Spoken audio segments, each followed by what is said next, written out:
It's getting cold up here. Yeah. It's a bad time to shave. I was speaking the other night, I was saying in Sydney when I'd heard the news, breaking news on the CNN. You're gonna have like so much shit from people like, "What the fuck have you done? What the fuck have you done? Why have you done it? Why have you done it?" It's just the worst thing about having beautiful facial hair, as I of course know, and being a streamer. Yes. But we're It'll gonna be back. collectively push. There we go. Let's Skago if you salty. Yeah, there it is. See, look, I'm waiting for I almost just keep your face behind the pop filter. like, hey, what are you talking about? Hey guys, yeah, it's coming back. It's I'm doing the no shave November thing. I've been wanting to shave my face for a while, so I just decided what better time than now? Better time than no shave November. You shaved it in no shave November. That seems shaved it. So start no shave November. Gotcha. But yes, already losing. That's how already lost. Fuck no shave November. I'm taking it off. Fuck you. But yeah, it was yeah, it's fun. It's cool. I didn't realize how tiny my chin was. It's great. But hi there. My name is Mythomatic. I am a roleplay streamer here on the Twitches. I've been on Encounter Roleplay for, pretty much almost since it started. Voice actor and role player, have a YouTube, have a roleplay ARC server that is exploding into pirate season. So if you want to come hang out, mythrp.wordpress.com. Also check me out on Twitter, Twitch, and all that. YouTube. Just check me out. Do it. Check me out. All right. And who are you going to be playing today, Myth? I am playing Hiroki Hayate. He is a Tempest cleric from Waterdeep, right outside Waterdeep. He is also revealed that he is a harper, which is a part of like a faction or an organization that will stop at nothing for the balance of the world and to make sure that everything is just okay. Yeah, everything's all right. Everything is fine. It's gonna be fine, okay? Yeah. Cool. We have with us an Askren. How's it going, Askren? Hello. How's it going, everyone? I'm glad to be here. Good. We're glad that you are here. So tell us, who are you playing today, my friend? I am going to be returning to my old friend, Connor Ishmael, and he is a human hunter, a ranger from the mountains, and he has come down into the lowlands and kind of sought out other adventurers and other travelers because his hometown, along with his family, was destroyed by the rampaging destruction of a stone giant tribe led by a pale stone giant who he is now hunting for revenge. And he has found this group of people, and somehow they've just sort of snowballed into a full-on hunt for the evil things in the world. But he still wants to find out who it was that killed his family. Awesome. And we have as well with us, we have the Panda. What's up, Gareth? Hello, my name's Sunny Pandas, and I wear tank tops now. Ooh. Wow. Is this your midlife crisis? Fuck you! Ooh. Normally, I make some kind of fat joke about myself, and you just kind of pile on. But no, you just thought you'd mock me age this time.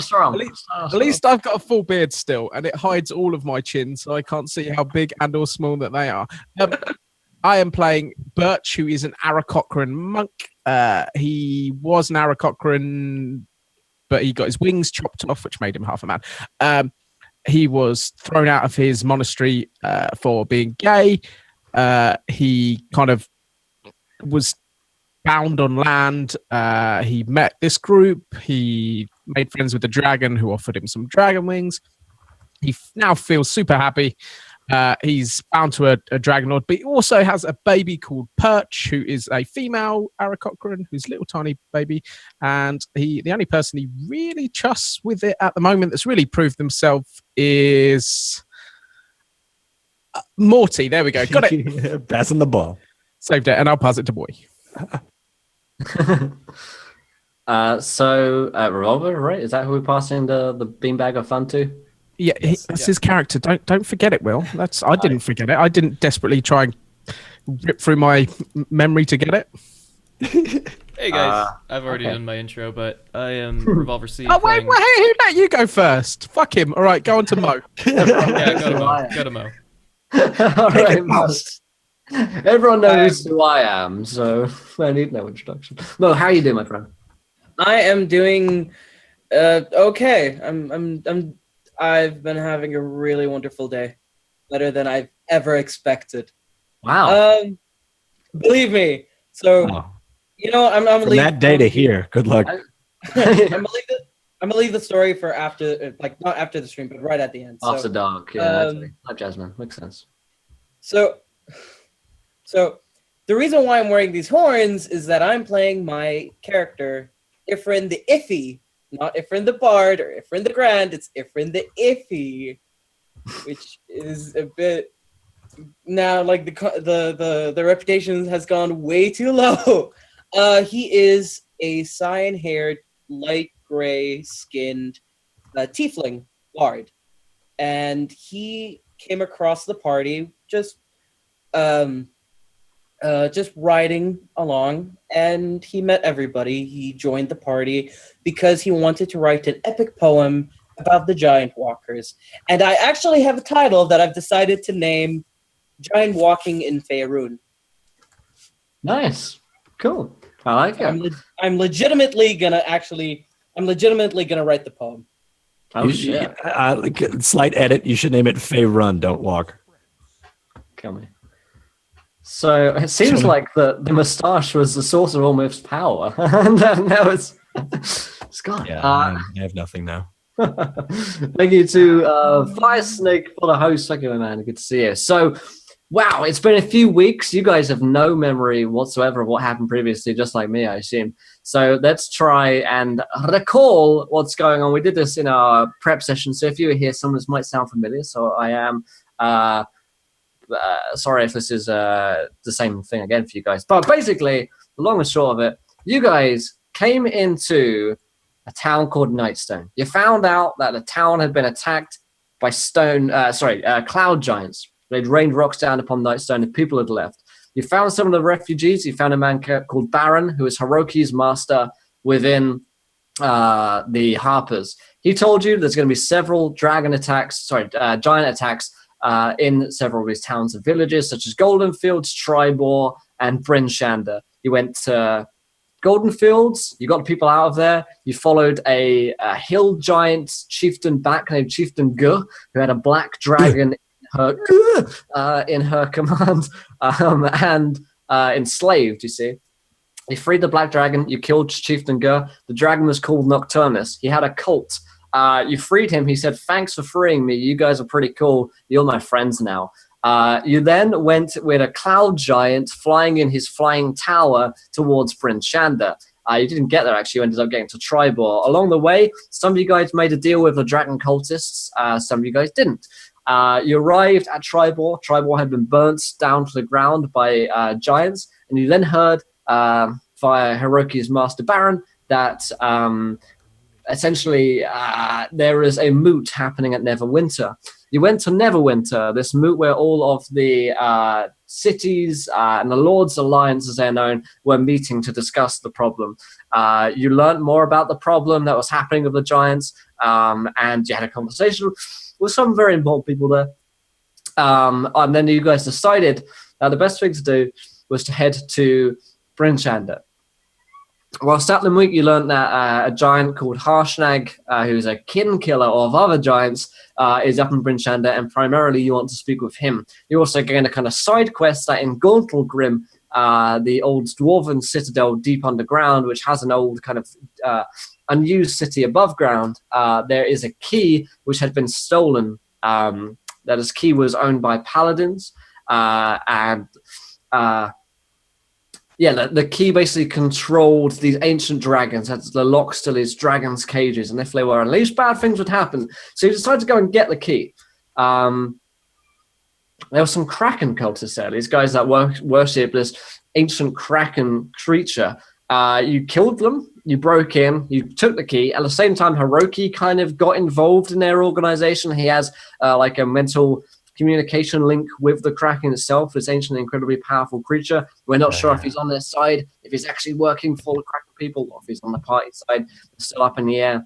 And after killing these guys, getting the key, you found yourselves kind of teleported via a portal, except for a portal in which Mortimer had been captured by this dwarven runesmith girl named Bruma. And something like that. And definitely had Broom in her name, at the very least. And she told you that you're in Gauntlgrym down below the ancient dwarven city, and that King Orin Lightvein was the dude who was running the operation there, who was actually one of Myth's old characters from Out of the Abyss. He's now king of these lands here. And so at the end of the last episode, she said, you are coming with me to go and talk to King Orin Lightvein to discuss the problems that have been going on here, and basically to fix everything.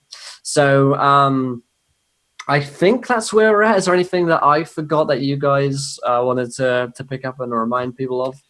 Yes, you forgot Hiroki's squid hat. Squid hat. He had a squid hat, and now I believe he got rid of the squid hat. Did he get rid of it? Yeah, he took it off and stopped at it.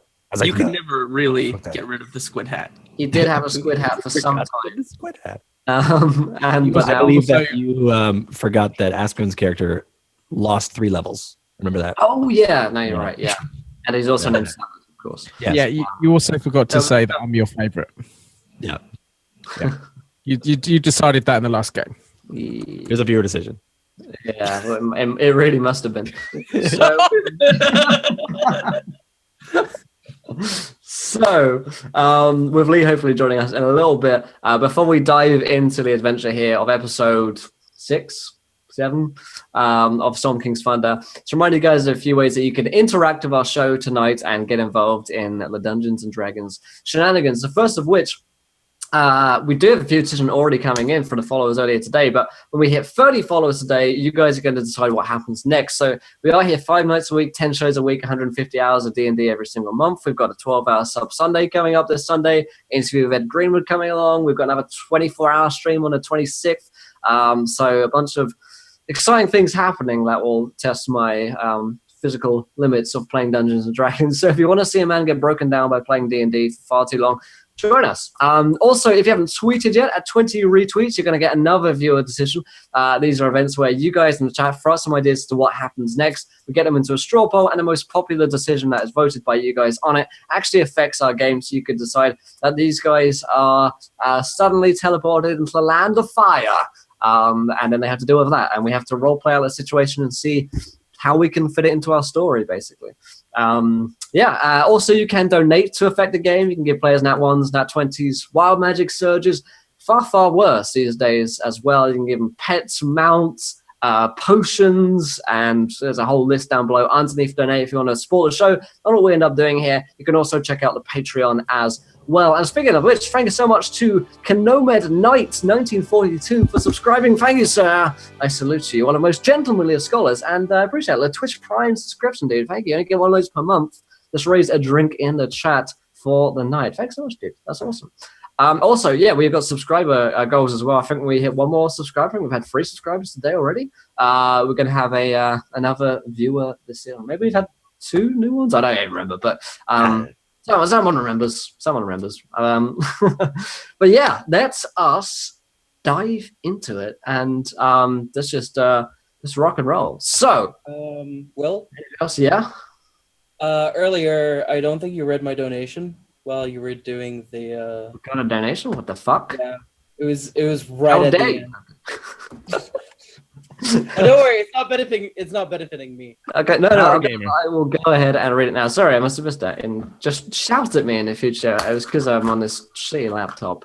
You can blame Obama. Tall Squall! Tall Squall in the chat.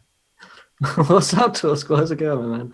A fellow crab trucker from before. So I'll go read this here. But let's just get some visual descriptions whilst I'm going to find this of what your characters look like. It's been a while since we've seen them. So let's start once again. Let's start with Hiroki. So Hiroki, what do you look like as you're walking through this ancient dwarven citadel in the Underdark of Gauntlgrym? Hiroki stands with an average-sized man, a little lean, with a thick robe with probably padded bits as well as the inner linings are probably blue cloth. He wears a pretty shorty beard, like mine right now. And then he also has a messy bun because he is just full of stress and doesn't really give a crap about how his hair looks, but has a wonderful facial hair when it does grow. He has a glaive, or he's got a glaive on his back and a song in his heart. That is it. And that is Hiroki. Pretty much Hanzo as a cleric. Just picture that. Awesome. Cool. What about Morty? Yeah, Morty is, your average looking halfling. He's got longish auburn hair tied in a ponytail. He has a very ordinary face, no visible scars or anything. He adorns a leather tunic as well as his elven-kind cloak, and primarily carries around a longbow. If I always like to say, if you can see him in a group of halflings, you'll easily mistake him for another halfling. He looks so ordinary, and he's on the adventure because he just loves the wanderlust, and the group is kind of stuck with him. So, whether they like it or not. True. Okay, what about Ifrin, the Iffy? So Ifrin is very slender. He has light gray skin and one horn that's chopped off, and his tail's end is chopped off as well due to his backstory, which I don't think anybody would actually ask about. He doesn't look really built, but under the leather he's actually toned. But he's think Daniel Radcliffe in horns with gray skin and light blue hair. Okay, yeah. I'm about it. And let us see here. What about the fact that Driss Fury is subscribed for 3 months in a row? Thanks so much, my man, my good sir, my gentleman, my scholar, my captain, my king. Thank you, my friend. I salute you. Cheers, my man.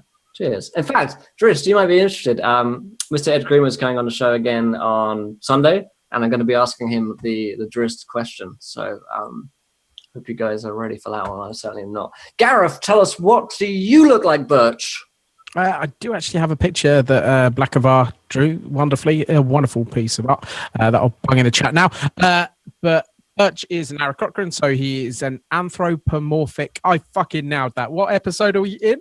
That's the first time I've been able to say it properly. Anthropomorphic birdman. He had stumps where his wings are, but now he's got these massive, magnificent black dragon wings, very scaly. He's kind of feathery. He's got his chest open a little bit. He wears just simple robe, and he carries around a little baby girl called Perch in a caboose. Was it a caboose, the word we came up with? No, was it? A papoose. There we go. Caboose. Yeah, caboose is something different. That's a moose. Yeah, caboose is something. Yeah, that came up in Iron Gods or something, or trains. I believe it was Golden Goose. Golden Goose. All right then. So, what about Connor? What do you look like, sir? Connor is sort of a middle-aged man. He has kind of blonde hair tied back behind his head that is graying a little bit, and a scruffy kind of blonde and gray beard, very weather-worn, and a face that is marked by a lot of stress. He wears weather-worn leather armor and cloak and hunting clothing, and he mainly just fights with 2 hand axes that he keeps in his belt, and also a bow and quiver on his back. He's fairly unremarkable. He just looks like any other kind of middle-aged farmer hunter that you might find in a small mountain village. Like he's always out of place around the civilized people. Gotcha. Okay, cool. He's just a bro. Yeah, don't put your baby in the caboose. So that would not be a good idea. All right, so let's dive into things. Also, yes, Mo, I did see. Thank you, my friend. He says, "Hey, little, so I'm giving everybody but Ifrin inspiration." Hey. Thank you. Thanks, bud. You guys are inspired by Ifrin as we begin today's adventure. To set the scene if we're all seated and ready for an adventure tonight.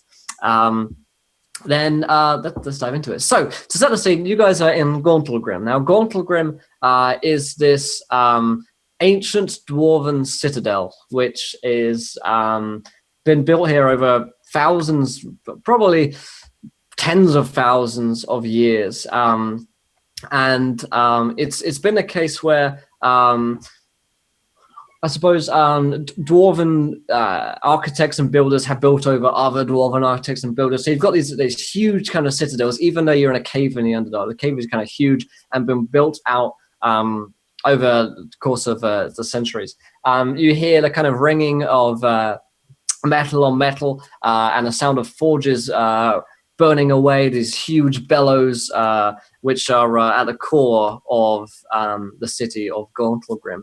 You're walking with the dwarven rune priestess called Bruma, and she is a rather sturdy, no-nonsense kind of dwarf with some braided hair and a staff which helps her walk. She looks like she has a bit of a limp or some old injury which causes her to not be able to walk so well. And she's leading you through these city streets.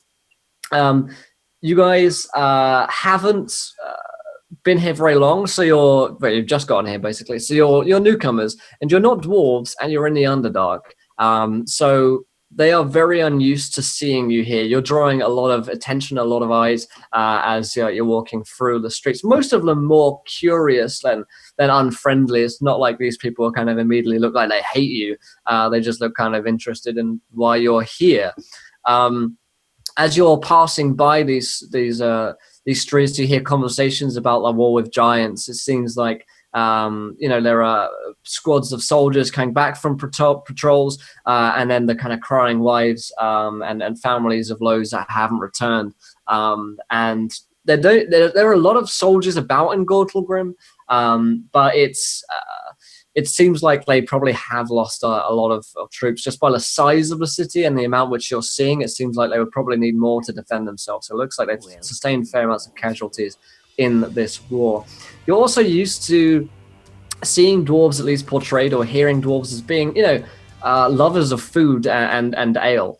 And despite that fact, there are some dwarves here who look very thin and skinny, despite their kind of tough bone structures. These dwarves look like they probably haven't eaten in a very long time around here. The kind of people in the streets who are trading and cooking food on the streets. There are also kind of like soup lines and bread lines, probably ale lines as well in this kind of place. It looks like the population of Gauntlgrym aren't doing too well, despite the fact that its city itself, it doesn't appear to be immediately being under attack from anything. There aren't signs within the city that it's been kind of bombarded by catapults or anything like that. It seems like the city itself seems to be fairly safe. It's just populace seem to be in trouble. And thank you to Nerd Andy for following. Welcome to the adventure, my friend. You're a gentleman and a scholar. So that's what you guys see as you're walking up to the kind of palace steps. Do you guys want to make any conversation with one another or with Bruma whilst you're traveling? The journey itself isn't going to take you anything more than 20 minutes, but it's time for kind of conversation if you have any questions about the city or as what was happening, if you're interested. I would kind of ask, does anyone know about these people? What, dwarves? Does anyone know about dwarves? Is that what you're saying? Yeah. Why would they live underground? It's just what they've always done. Some people say they were born from the stone itself. Why? The whole time we're down here, I'm desperately kind of. I'm guessing, like, even though I'm sure it's elaborate and they've built into it, that I'm feeling really claustrophobic. I've lost. We can't see the sky anymore. Yeah. Yes, I'm desperately kind of. I'm clawing at the floor. Yeah, fidgeting. I'm really like. So I'm probably just asking, why would they stay down here? Why would they do this to themselves? Why are they prisoner from something? Yeah, Connor isn't really a worldly man. So when he says like they're born from the stone, he's mostly just telling like old sort of. You heard it in a bar or something. It sounded poignant, so you just repeat it. More like old farmers' tales. Like he knows of dwarves, like he knows about that they exist. He just hasn't really been in a dwarf city before, so he's just. I heard they come from the rocks. They spring out of holes in the ground. Can I roll to know if I actually know about dwarves? Yeah, you go on a history check. You probably know some things anyway because you've traveled a lot. Also, Selden wants to use his monthly sub Wild Magic Surge to get Perch to roll Wild Magic. Oh. Purge the baby.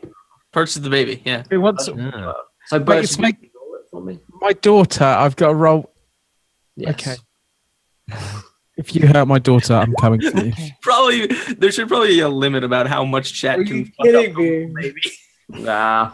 That was a nat You know where 20. you are. Boyd. Oh, Well, damn. welcome You're to not the game. 20? Nice.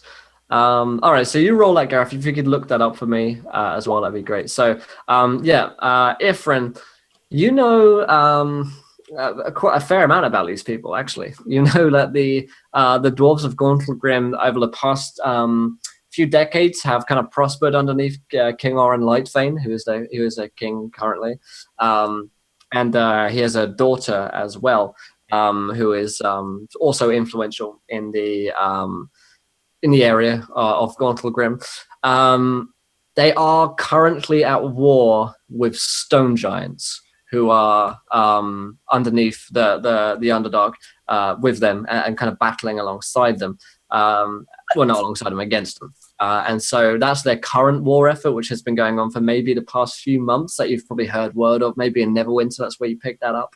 And the reason that's a problem is because they trade a lot of arms to the Lord's Alliance because they're great crafters and creators, and so there aren't those weapons available to the Lord's Alliance. Gareth, you look very troubled there. What is the wild magic? I genuinely don't know how this would work. Well, if we go down one, it'd work. But okay, No, keep it. It's too fun. My baby infant bird child asserts that the wages of sin aren't really death. What? The wages of sin aren't really. So The one beneath it is target asserts the world will end the moment that they die. I think Perch should become like a postmodern philosopher. I think so. Yeah, I think that might be her future. That's gotta be. The first words are, "The cat is neither alive or dead." All right. That's rather Yeah. How? bizarre. Rather bizarre. I think as well, Myth, if you could roll a D10K for Kitty, she was Yeah. Just did 76-35. 76 favor. If you could look that up, that'd be good. Yeah. I got it already. Okay. Oh God! What weapon do you use, Myth? A glaive. It is now. I used to use a glaive. Well, do you still have it? I don't know. You tell me. You tell me. No. I'm asking you if you have a He weapon. does have it. He does. Yeah. Yeah. Well, it's now 10 times bigger. Oh my God. There's a 60-foot pole. True story. That's what happened to Will. Yeah. I mean, Yeah, it was only 1.7 inches, and then wild Wild magic. magic. That's what happens, man. What the hell is this here? Wild magic's a hell of a drug. Bruma kind of turns and she's like, "What the hell is that?" I don't know. I can't. And I kind of back up and unstrap it from me. And what the? And I can't move it. It's actually now wedged into a bunch of stalactites. Shit. Well. I guess you folk have something like this. I can use. Were you always carrying that? What? Were you always carrying that? Yes. Not this big though. No, what happened? What's is this dwarf magic here? No, that ain't nothing like what we got. Well, I know it's not this supposed to be this size. You see, I was. Hey, maybe you should put that down somewhere, and we'll get you a new glaive or something. Hey, okay. This must have been that portal that we stepped through. Hey, maybe. Yeah, okay. Now I'm like really uneasy because I don't have a weapon at the moment. Yeah. Just like this giant post just in the. It's like picture a telephone pole with a giant blade on the end of it. That's pretty much what it's doing. Okay. Oh my God, Drist wants to spend All right, so Drist will be the last one that we're taking this scene, and we'll take some other wild magic search stuff in a minute. Good God. While that's being run, so what is Perch doing, Will? Just out of curiosity, with the. Yeah. Currently, I mean, it's literally a baby, so it can't actually speak or assert anything at this point. It's probably kind of like looking off into the sky wistfully, and just kind of maybe like a single tear rolling down his eye. It's a she, but I come for that. I think it's like she can not see the sky as well, and I automatically assume that she's picking up off my bad vibes. Yeah, probably something like that. Yeah. Myth, Yeah. I sent you your result in Zoom Target chat. suddenly realizes that he doesn't know how to use weapons. Perfect. What is this weapon here? Why have I been carrying this? I would never know how to even use this. Oh, it's a bit big, but don't worry about that. We'll get you another weapon in a minute. Right, very well. So she begins to lead you guys off into the kind of cult room of Gauntlgrym, rather, and these kind of giant dwarven gates open up before you guys as two kind of dwarven bodyguards kind of heave them open, and they open up into this chamber with a clang as the doors hit either side, and you see this kind of great throne chair there. I think you might even have entered in here before, and I think the last line of the last session was Orin saying something. But we'll just do this again. And you see these kind of great tall pillars up around you, and dwarven statues here of elder dwarves and their gods before them. And there are plenty of kind of bodyguards within the room as well, and servants and just people who are I don't know, like courtiers maybe. And there's a young girl by the king's side. Myth, would you mind describing to us what Orin Lightvein looks like? For the purposes of the scene, you should probably just roleplay Orin rather than Haruki, I guess. Orin Lightvein used to wear chainmail, but now he's got like a full metal jacket. He's got a full metal plate. It's emblazoned with like these angular like pauldrons as like a dwarven wood, but like the trim and the rim of it is all in golden dwarven runes. He's got like a dark gray cloak that's fastened to the back of it. He doesn't wear a helmet, but that's probably like you could see that there's like a royal helmet probably next to the throne, next to the stone throne that also has the golden, I guess, foiled and blazoned runes across the front of it as well. He has much like Hiroki, has a bun, but this one is not messy. It is in fact tight, neat in the back, and fastened with a gold ring. Giant flowing beard that seems to be braided now. He used to braid it during the campaign of Out of the Abyss because it was just a nervous habit, but now it's fully braided, and it is not braided by him. It was braided, of course, probably by what you would assume is, I guess, members of his court. But yet, kind of picture a small Lord of the Rings makeup dwarf of Gerard Butler. That's pretty much him. Nice, cool. So if you have the information I sent you about RPing Orin, and you can feel free to improv on anything that seems appropriate. But basically, Bruma comes forth with the the rest of you guys. And by the way, you've kind of left a trail of petitioners and people who want things from Orin behind. You've just kind of breezed past them. Bruma seems to have the authority to just get past anyone that she wants to. And she steps forward and just kind of bows. She actually takes one knee in front of King Orin, and she kind of looks back and she's like, "Take a knee," to the rest of you guys. I take a knee. I don't understand the expression. Hiroki kneels. Yeah, Connor will just, slowly bow. What are we doing? We're showing deference, friend. We are trespassing in someone else's domain. I kind of blindly copy like someone that's never knelt before. Yeah. Maybe. It's like a squat. Yeah, I take a like I'd be sitting on an egg. I do that kind of squat. He's like a Pilates. Arms out and down. So Brewer says, King Orin, these folk have come here. They have destroyed the Kraken cult above ground and rid our lands up there of their taint. Have you now? They also bring with them great magics which I can sense. Some kind of key. Yes. Stand. If you will. Brewer stands. I stand. You will not show difference here. We're sorry, Skyless One. We did not mean to intrude in your lands. Some of us are very far from home, and we're kind of getting bounced around here. Call me King Lightvein. Okay, King Lightvein. Aye.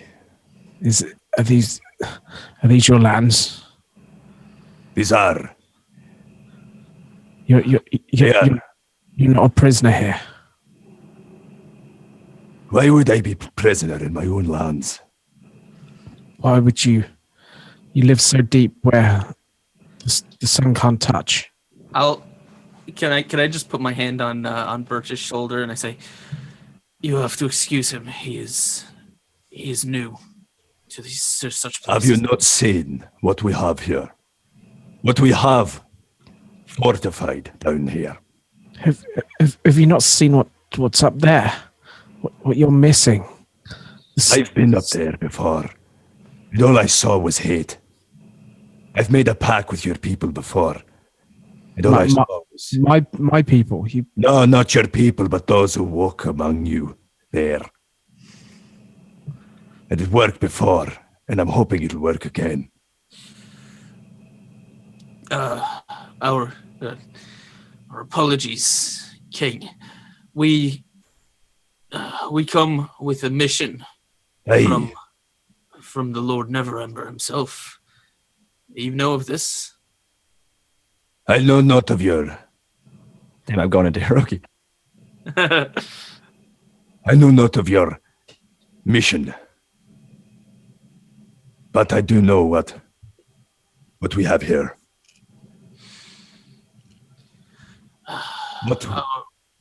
We took Tell me what you got there.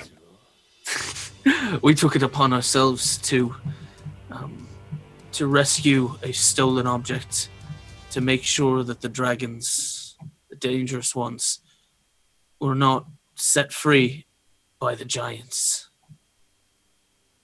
The giants. So what do we fear?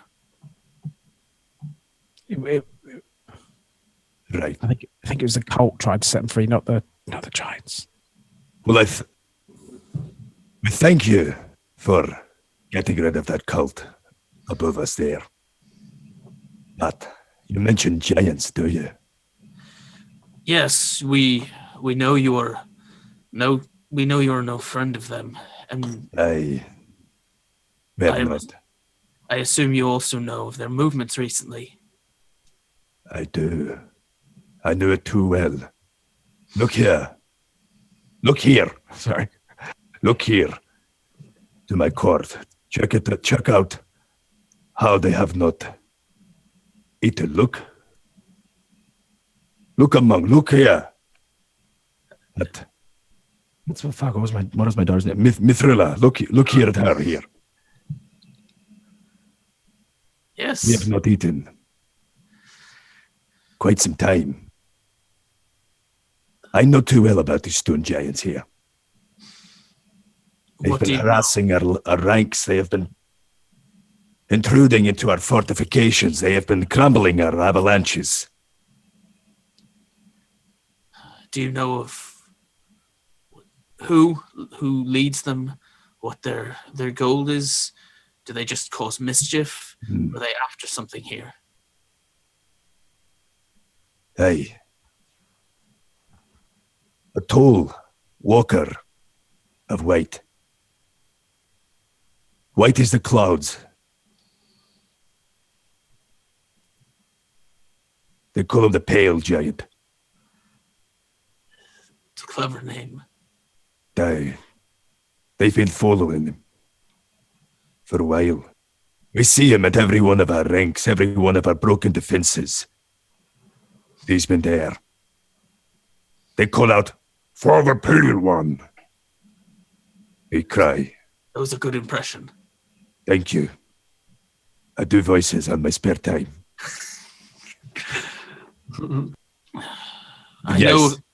I know of this pale giant. He's my quarry. I've been tracking him across the lands, but our priorities have shifted.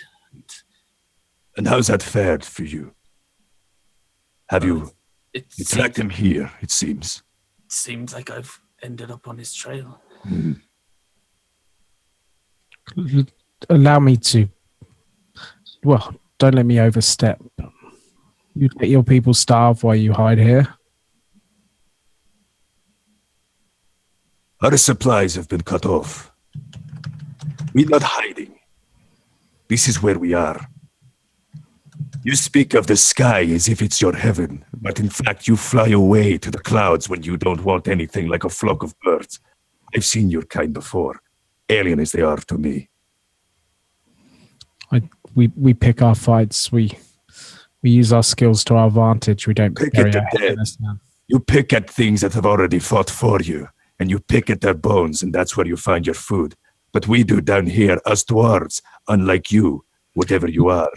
You know not what of you speak. You have no taste of the air. You live down here in hovels in this world that you've carved out. Do you know what lies beyond this wall behind me here? Lots of guards are getting pretty itchy on their weapons at this point. Orin holds up his hand. Have you ever even tasted battle before? Do you sit in your throne? Have I tasted battle? I have. I fought across the Underdark to find Mithrila, my baby girl. I fought my way to the throne here to be king, or in light vein, and here you are, flightless creature. You look like a hook horror. Do you even know what that is? I kind of just look down. I'd like to interrupt them to defend Birch. No. King Lightvein, please. We humbly respect your authority, but he has been through so much. I think it's better if we can all calm down and focus on the main task at what we need to do. I kind of hold up a hand to him and just, I understand what you mean. And I kind of unbutton the papoose and show Perch, this is who I strive for. This is what drives me to do what I do. And as a father, you understand that you cannot sit by and let what is happening happen. Nah. If you have such a force, if your people are as strong as you say they are, we need your help. We have taken this key from the people who murdered to steal it and threatened to use it. We've come to your throne, and the only thing we ask right now is what our next step should be. Right. Well, we have been preparing for war for some time now, but our trade routes and our food sources have been cut off by the Pale One. So I have the numbers, I don't have the strength, and my men are weak. You want to take down this leader of giants? Aye, but we cannot do it alone. Well, then you will have my strength with you at the very least. Aye. I've got dwarven spies who have of my men here who have found a passage to what seems to be the Pale Giant quarters. It's near a place called Blingdenstone. But I'm sorry, the passage there has no sky. As I say to the Aarakocra. The passage there as well, you're gonna need a boat for. My eyes just kind of sink in the back of my head. Like, I hate being underground, and then the thought of being underground on a boat terrifies me even more. So I just, my body not audibly, like visually sinks. Connor is just kind of like unconsciously like white knuckling the haft of one of his axes. Aye. If you help me here, I'll send one of my men to Bryn Shander. And they could bring whatever it is you have to where you need it to be. And you help us here. You won't be helping just you and your surface. You'll be helping what lies underneath, us dwarves as well. For what armor you wear and what stone you fortify with that hasn't been brought by a dwarf. I'll turn to the rest of the group. I say, we made an accord to protect innocents from the wrath of the giants. I see no reason to exclude these people.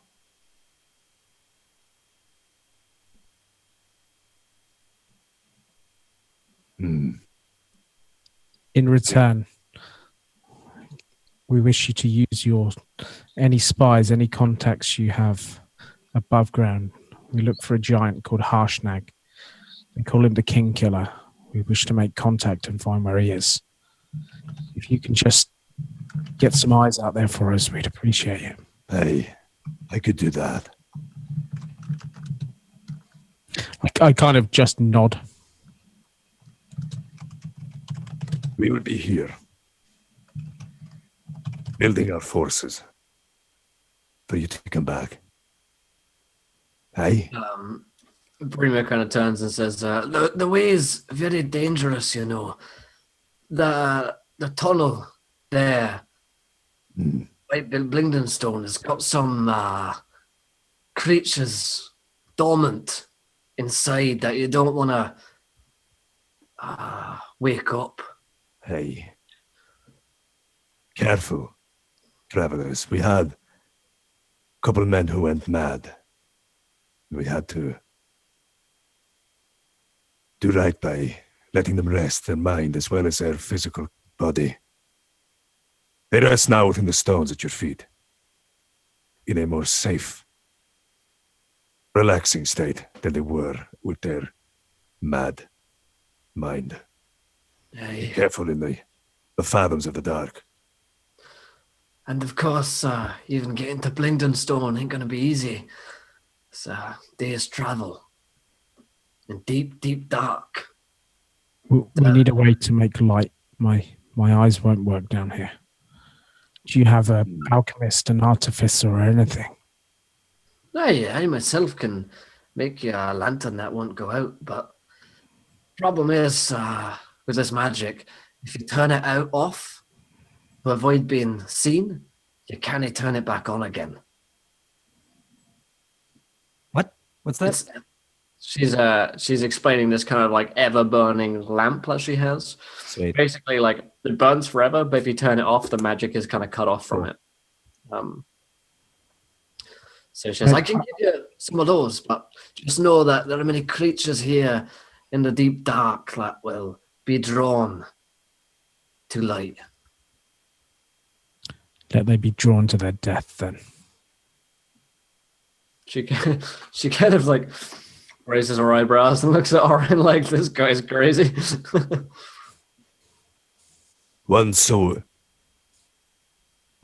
alien to the tunnels here. It's very confident. And you wish to bring your baby as well. You'd rather have me leave it with you?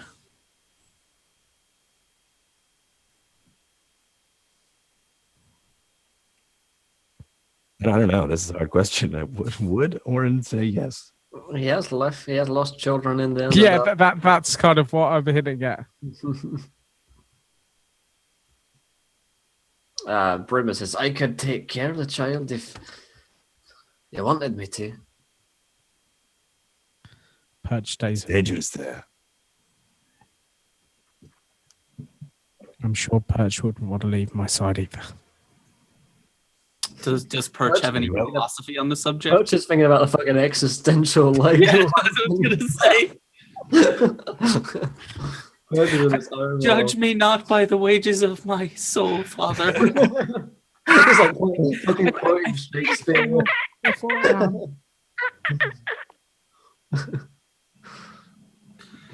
Wherefore art thou? I'll just turn to Orin. I say, we won't trouble you for supplies. We know you're stretched thin. Just give us a day to rest. Point us in the direction. Aye. We can do that. Drink up if you need. We dwarves, like to have an ale or two before we do something. No food, but plenty of ale. Yeah. Aye, we've got plenty of ale there. You wish we could supply you with a good drink or two before you head off, aye? It's been weeks since we had.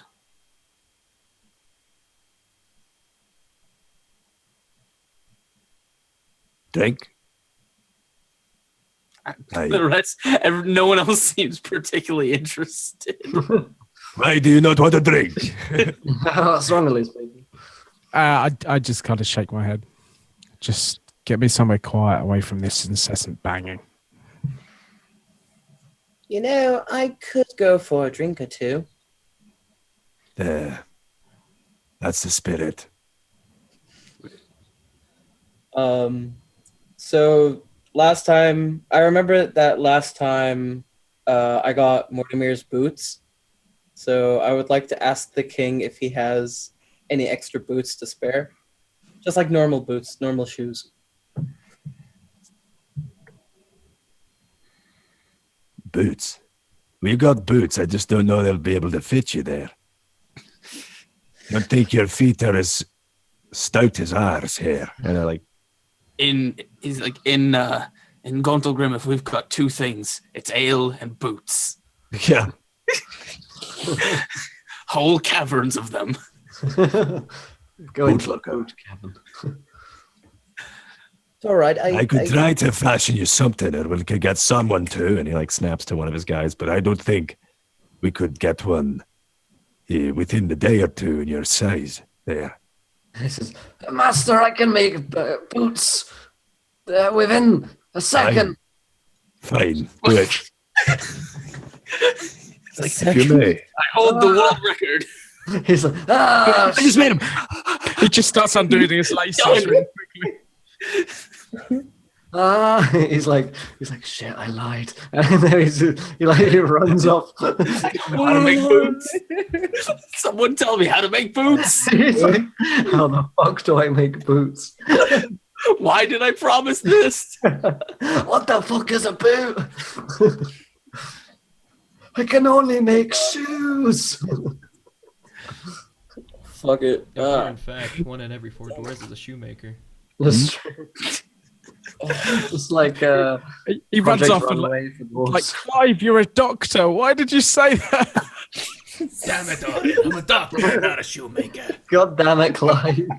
I don't know. I just like volunteering for things. I just want to be helpful. And he runs in the house, and his wife turns around and goes, "You did it again, Clive, didn't you?" Yes. What am I doing? Is it boots again? Is it fucking boots again? So sorry. Oh my god. Right. So I told you where we find this pale giant. Yeah, you can rest in my lodgings tonight if you want to stay the night. You will have anything else for me here? If not, I need to speak with my advisors. And I kind of like make my way towards the side door. Yeah, and Bruna says, "Come on, you lot.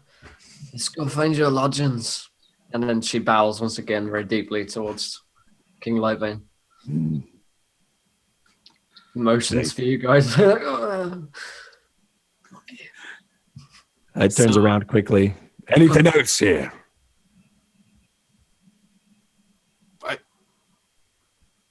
Oh, he said anything else. I thought he said something else. No. Hey. Good luck. Get your spies Pick up. working. And find the kin killer. Welcome, mortal. Your Majesty. Which I say with complete contempt. So if There's we're not a single NPC that purchased and been like, "You are an absolute twat." Like, this guy, like, I don't understand these people. Like, they're completely out of my frame of reference. They completely counter to my lifestyle. So I feel little and pointless. that's bitch. I don't understand these people. So fuck them. Yeah. Is it possible for me to spend the night with Bruma? Yeah. Well, I mean that too, but I was going to have Orin tell me everything, like tell me the stories about the Underdark, because Connor loves tavern stories. I want to spend the night with Ifrin. Do you mean? No, the king. Like, oh, the king. Oh, I mean, if you can fucking get an audience of him, like I don't know. that's what I said. I wanted to know if because he would definitely ask about like to tell him the stories about like his heroic journeys in the Underdark, things like that. Sure. I mean, Orin, would you? Yeah. I mean, Orin just shows him the link of the YouTube channel. Just watch this playlist. You're going to have to watch these Subscribe to me on YouTube. 13 or 15 episodes here. Yes. Start about 6, where that guy with the beard comes in. It gets much better. If you guys search Out of the Abyss, just look at the playlist. The entire season will be there if you at home are interested. But you can stay up all night with Orin. And I also wanted to thank Receptacle of Pickle, Detective Always Right, and Yummy Tummy for following. Welcome, my friends. You're all gentlemen and scholars. So, getting closer to that VD. Oh, baby. So, Bruma takes you back to our lodgings. Still think we'd cheer for you. I mean, we've been working on it. Thank you to Tegan, the country dwarf, for following. She's asleep right now. It's fine. Welcome to the event, my friend. You're a gentleman and a scholar. I told you a verified. Hey, Tegan, what's up, Hey, Tegan, how are you, man? I told you a verified porn stuff. It was just you said it in the most Alan Partridge voice. We're getting close to that beat. Closer to that meeting. Oh man, lovely AP. Oh my god. So, so you guys go back to Bruma's quarters. Pretty simple affair, really. She's you have a pretty simple affair with Bruma. Very simple. It's very simple. Just It's not that simple. There's 6 of us. Physical. It's very simple. Honestly, Asgrim. Even It's very simple. Okay, well, you're getting closer to the VD. So, Yeah, you guys, you come on in to her quarters, and yeah, she's got some simple beds for you guys. Like, she's got a much nicer kind of like area. And what are we still talking about here? LC Sand, subscribe to Twitch Prime. Thank you, my friend, one of the most gentlemanly of scholars. I salute you, my friend. Let us, it's true, goodbye. Let's raise a drink to LC Sand. Thanks so much, dude. What a long time friend, long-time gentleman, long-time scholar. Thank you, dude. Appreciate that. I think we're like one subscriber, away from another VD. Oh boy, gotta get that checked out. Thank you, my friend. So, yeah, you guys come into a quarters. You got some beds. She sits you down. She's got much nicer quarters to herself, kind of off to the side. But it's like the guest rooms, basically. You guys staying in. The beds are way too small and made of stone. Which is apparently how dwarves sleep, and your legs like sticking out the side unless you're Morty, and yeah, she kind of leaves you in this stone kind of room. You don't have separate rooms, just one kind of chamber, like a barracks almost. So, what do you guys get up to? Like Morty, we haven't had too much from you this session. So, what's Morty get up to? Yeah, so we're in this barracks room. I'd probably like look out a window, just like be curious, kind of poke around where. Yeah. Like, look under the beds to see if there's anything and poke around in treasure chests. Yeah. Okay, so you take a look out the window. There's like a soup line kind of outside, which is, getting longer and longer as the day goes on by, actually. And it's getting late and people are still out there waiting for their turn. Around in the room itself, it's kind of like... pretty basic. It's like you've got that one room in your house where you like store all your shit like you don't need, and that's the guest room, and you kind of like occasionally have to clear it out when someone actually wants to come over for Christmas. That's the kind of deal. She's got like a bunch of old shit in here that she's kind of just put in a corner. So there's all sorts of like junk bits, some magic itemy things that don't actually work, and all sorts of kind of tinkery bits that she's probably worked on in the past. That would probably be of interest to Morty. No like gold or anything like that. But you do find this little mechanical like spider type creature. And I'll take that. Why not? Yeah, it doesn't seem to be working right now. It looks like it's been deactivated or whatever magic was inside it doesn't work. But it's got these kind of 8 little spidery legs made out of a gold-looking metal, but doesn't appear to actually be composed of gold. So something unique to dwarven lands, most likely, and or maybe some kind of alloy of gold with something else. And you see that it's got some kind of thing on its like belly. So if you turn it upside down, where it's like abdomen would be, it's got some kind of like a letterbox, but very tiny, like a tiny little slit where something would come out. Kind of like so, and like you could post tiny post into it, something like that. But yeah, it seems to be able to do something, have some function. You're just not entirely sure what it is. Yeah, I'll take it and probably just like play around with it, see if I can get it to work. Sure. Okay, give me a In fact, I'm going to say this is magic. You're going to need someone who knows something about magic to do this. I don't think Morty has does he have an understanding of magic? Good question. He's a ranger, so he does have spell casting. Yeah, I have spell casting. Yeah. Yeah, it's like a dwarven magic. So probably asking Bruma or maybe one of your magic-y friends would probably be the best solution to the problem. Yeah, I'll go ask Bruma, see what she could tell me about it. She's like up late and she's writing in a like journal, and now she says, "Oh, that's my old that's a little scribbly thing. What did it do?" She comes, takes it, and says, "That here." Has a look at it, and she kind of turns on its side. And it says, and she says, "Oh, so what this thing can do is you can put a metal or a resource in its little hands, like a pebble or something. If we're prospecting in the mines, and it'll tell you what the material is made of. So if we've struck gold or if we've struck mithril or whatever, it'll tell you. Or it can even identify if something is magical, but not the kind of magic. So it wouldn't tell you, oh, this is a +3 greatsword.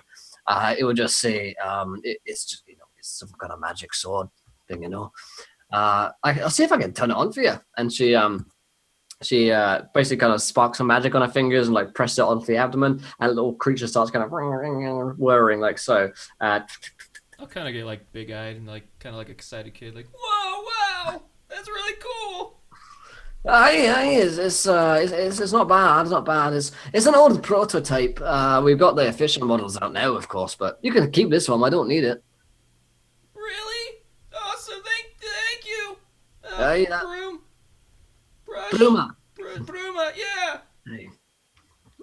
I'll Yeah, punch you're her. welcome, lad. You're welcome. So she kind of lets you go off and play with it, basically. I am conscious of the time here, so let's just quickly tell me what you guys are up to, basically. So, Birch, what did you get up to last night? I imagine I'm trying to sleep in the bed. I've grabbed a piece of stone or a piece of chalk, and I've got, like, from my pacing, because I can't sleep, I've chalked an outline of the sky, the sun, and some clouds in front of it above me where I'm trying to sleep, and I'm singing an Aarakocra lullaby to Perch. Nice. Ashton, what are you up to? Connor, rather.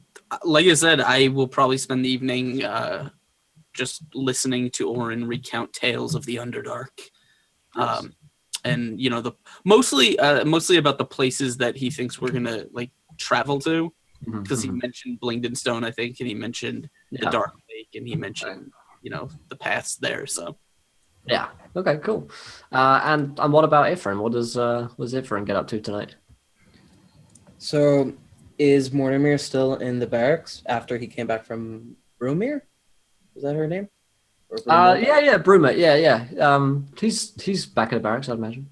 All right, so I'm gonna go to Mortimer, like, sort of try to get the boots off. That was his, and do I have to roll for it? From how difficult they are to remove them. You want to remove whose boots? Sorry, my boots. Well, it's Mortimer's boots that was given to me since I wore it. Oh, you can.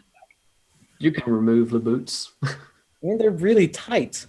They're pretty tight. You don't have to roll for it, but you probably spend 20 minutes shimmying out of them in various positions around the room, attempting to just rolling around the ground. Just rolling around, yeah.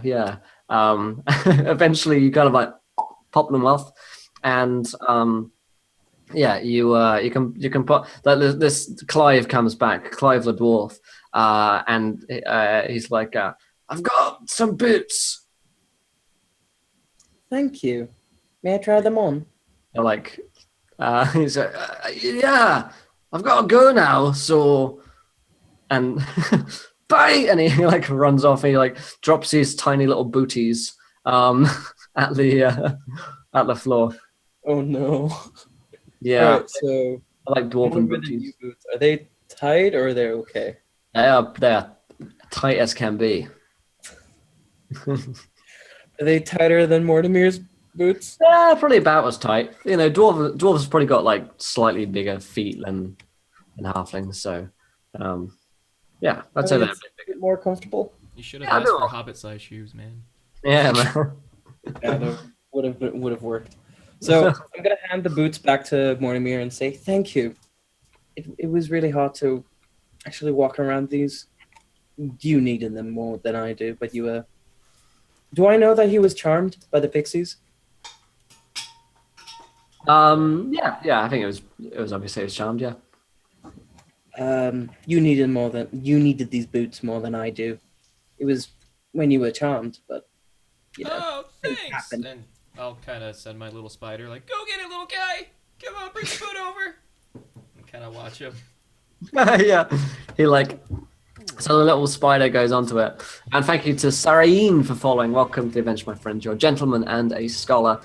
But yes, the little kind of mechanical spider comes over to it, kind of grabs the boot in its little pincers, and you hear this kind of chittering noise. And it's like a like a photocopier machine kind of thing, and from its like abdomen like hole, this little kind of line of paper comes out, a really small little line of paper, and she said it's a common for you. Usually it's in Dwarven, we'll say, but she says it's a common, and it reads boot. And like it gives you like, you know, made of leather, and of like this density, and like estimated value on the dwarven market today kind of thing. So it's like if you pick up an item in an MMO and it gives you like all the stats to it and how much it's worth and stuff like that. It's the tooltip. Yeah, it's a tooltip. Yeah, Tooltip. Whoa, that's really cool. Just And a tip. I'll just bring my boots and wear them again. Nice. Okay, cool. So, Can I do one more thing? sure. So, Mortimer, are you okay? Huh? I'm like playing with the spider still, not really paying attention. Are you okay? You've been silent all day. Oh yeah, you know, I'm just not good with the whole talking thing. Now you aren't. Is it because you're afraid that you might not say the right thing? Yeah. Well, don't worry. Everybody would. I'm sure people will be okay with what you would say. Just don't let it get to you. I'll kind of again play with my spider. Kind of let it crawl up my arm and. All right, so yeah, you guys, you know, sleep for the night, get some rest, and in the morning it's time to be off. Bruno kind of wakes you. It's time to get off in the morning. So you, Bruno wakes you with some food and some ale, and once you guys are all ready, she says she kind of points you towards the tunnel, which is like the starter tunnel, and she gives you this map of the Underdark, and she says, so just follow these directions and you should get to Blingdenstone in good time. Okay? Thank you. You said we'd need a boat. So you need a boat once you get there. When you get to Blingdenstone, go inside, say that Orin Lightvein sent you, and that you need a boat, because the tunnel, the secret tunnel that you're going down, is requires a boat. There's a kind of underwater lake there. So get a boat once you're there. We could give you a boat, but it'd take you traveling the whole time, and all the passages are really tight, so you couldn't get it through. So boat is needed. At that, my heart sinks completely. How tight are these passages? Hey, tighter than my little pinky, or Ifrin's boots. Oh, Christ.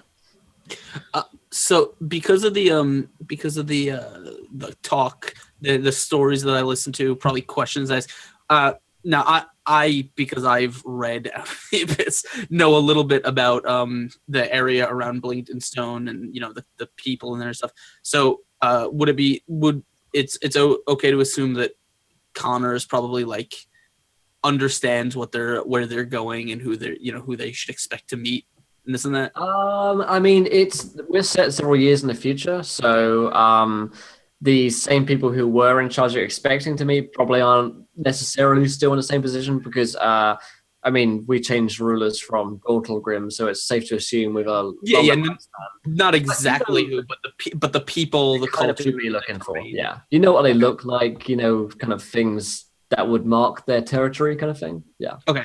Yeah, just basic tracking and tracking stuff. That makes sense. Yeah.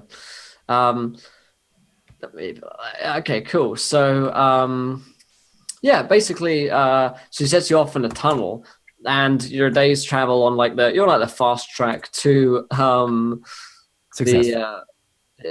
who knows? Hopefully for you guys, possibly imminent death, but we'll see. So you've got a day's travel towards the Underdark. Anything could happen in the Underdark. It's a place full of terrors, fear, and the worst nightmares that man could possibly imagine. To set the kind of feel of the Underdark for you guys. What's up, Sway Bay? How's it going, buddy? You guys traveling in pitch dark aside from these lanterns which you have. These lanterns are apparently appear to be magical, and some kind of moss fungi seems to be lighting them as well. Seems to be kind of their kind of resource for power, but it never seems to end. It's a dull light. It's not kind of piercing and bright like a flashlight. It really illuminates around a 10-foot square kind of around you guys, and you can kind of reach out an extra 5 foot, so you could kind of see around 15 feet ahead of you if you wanted to really launch out with it. The darkness, however, is palpable. It's more than being like in a dark cave. There is no source of sunlight anywhere near whatsoever. So I don't know if any of you guys have been in like a you ever been in like a boat inside like a really deep cave or anything like that, or I'm trying to think of super dark situations where there's no source of light whatsoever. I don't know. If you've ever been completely blindfolded in a black room, basically, that's how you feel, aside from like a very dull light around you. And if you've been down to my dungeon, then you'll know what that means. So you'll the fear of the dark is certainly something which is very strong amongst humans, and probably for someone like Birch, it's even greater. Someone small like Morty, that's terrifying because you're basically a little person walking around this giant space. And bear in mind, the claustrophobia of having to go through tight passages that you can barely see is very quite terrifying as well, with the knowledge that there are millions of tons worth of stone above you that could collapse upon you at any second. So the claustrophobia leads to, like you having like sweating a lot of the time. Most of the time you're kind of on edge, and the sounds of the Underdark are quite bizarre and strange as well. Sound down in these tunnels doesn't work like it normally would above ground, and for the most part, unless you guys have been cave splunking for a very long time, this would be something which is quite odd to you guys. Sound could come from any direction. It could sound like it's ahead of you, but actually behind you. It could be miles away. Some of these cabins are so they've got so much kind of reverb on them and echo on them that you could be hearing things which are happening miles and miles away, but have managed to find their way down a passage towards you guys. That leads you to often, like stopping for a second and being on high alert because you believe there might be a creature or someone coming towards you. And then 10 minutes go by and there's clearly nothing there. Maybe it was there, maybe it wasn't. This leads to lots of imagination working, and you're only in here for a day, so you can imagine what would happen if you're down in the Underdark for longer when you're kind of alone. And even with this dull light, if you're close together, it's hard to see your companions. It's hard to kind of know that they're there unless you're like holding on to someone, which might be something that you guys do. At points, you can travel all the group of you as one. Other times, you have to be single file going through some very narrow passages. You have to climb up the surfaces of like wet, mossy surfaces, or you might have to swim through freezing cold waters. And this is only just in the day. The creatures around here, there's just spiders fucking everywhere. I don't mean like tiny little spiders that might be around like garden spiders. You see huge face-hugging spiders just crawling up the wall beside you whilst you're working through a tiny little passage. You might see a friend of yours on his back. He's got one of these giant spiders literally clinging to his back, and this could be the size of your friend's back. And this creature is just sitting on him. Doesn't appear to be attacking or anything, but to get a creature like this off is no mean task. You have to kind of grab this creature and try and put it on a wall and get rid of it and go. It's pretty scary stuff. And of course, below your feet, there's worms, there's maggots, and there's all sorts of beetles and insects running around. The floor is actually quite alive, along with the walls of the things as well. Creatures will just live up on the side of the walls. Most creatures here can walk up walls and live on the ceilings. So that's the feel of the Underdark whilst you're traveling through it. But as to exactly what happens and what encounters you guys are going to run into, we're going to leave that somewhat up to you guys with some a little bit of travel mechanic here, because we're only going to be in the Underdark for a day, so I figured we'd get through as much Underdarky cool stuff as possible. So let's do some travel mechanics. So you guys are traveling through. You should have a fairly good feel as to the environment that you're traveling around. If you want any more descriptions and stuff, just shout at me. But if you can think of a problem, then think of that problem. It could be that you run into a creature of some kind. Bear in mind, the kinds of creatures that we're going to run into in the Underdark are going to be vastly different and rather bizarre to those that would be above ground. You can even make up your own if you wanted. And the natural hazards are far, far greater. The darkness itself is your own enemy. Something as simple as getting lost or taking a wrong turn could be the death of a party member.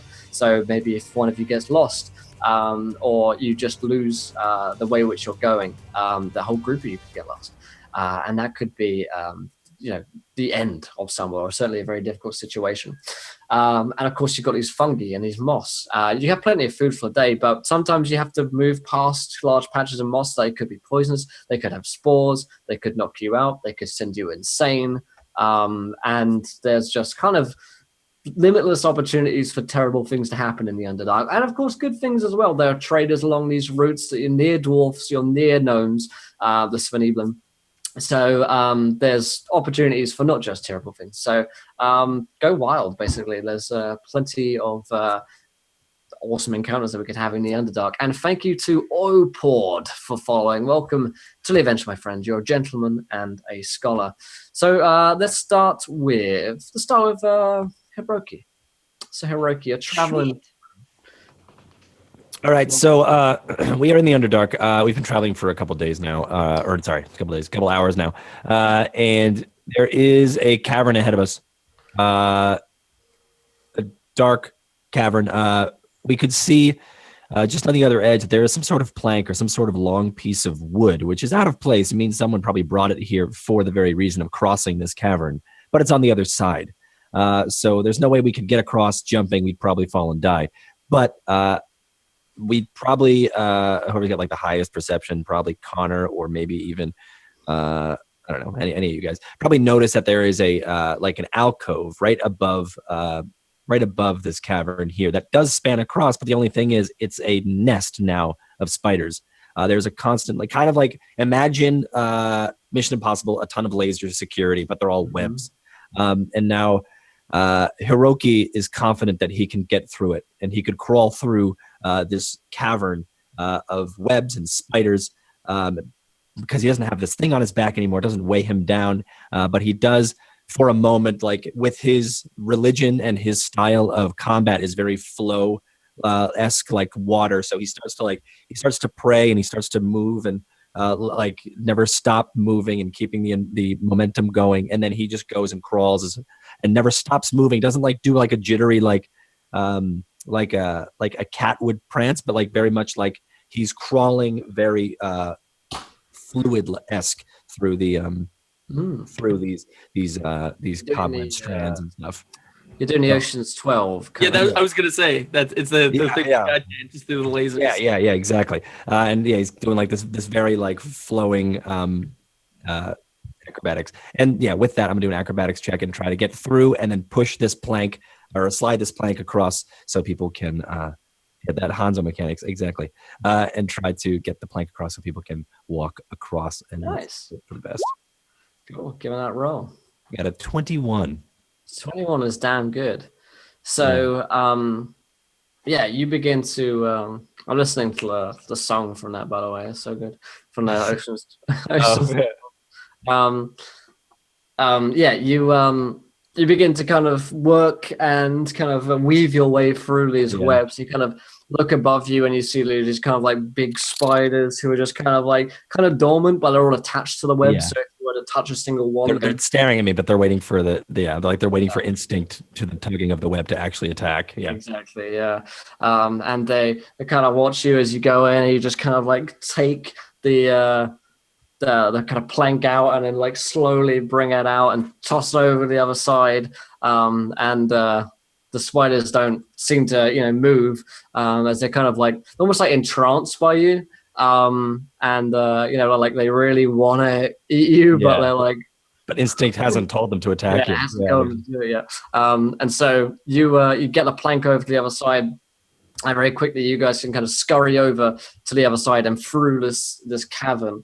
And you travel through this tight little tunnel. Pretty fucking glad to be away from that when Morty spots something. What is that thing? Good question. So I'm currently traveling on top of this alcove, right? Yeah, so we kind of just gone through that little area there, Okay. and then you kind of come through another tunnel, and then Got it. Okay, so after that tunnel, there is a giant cliff face, but unbeknownst to many people, there are like shining lights everywhere, kind of like an anglerfish, like weird bright colored lights.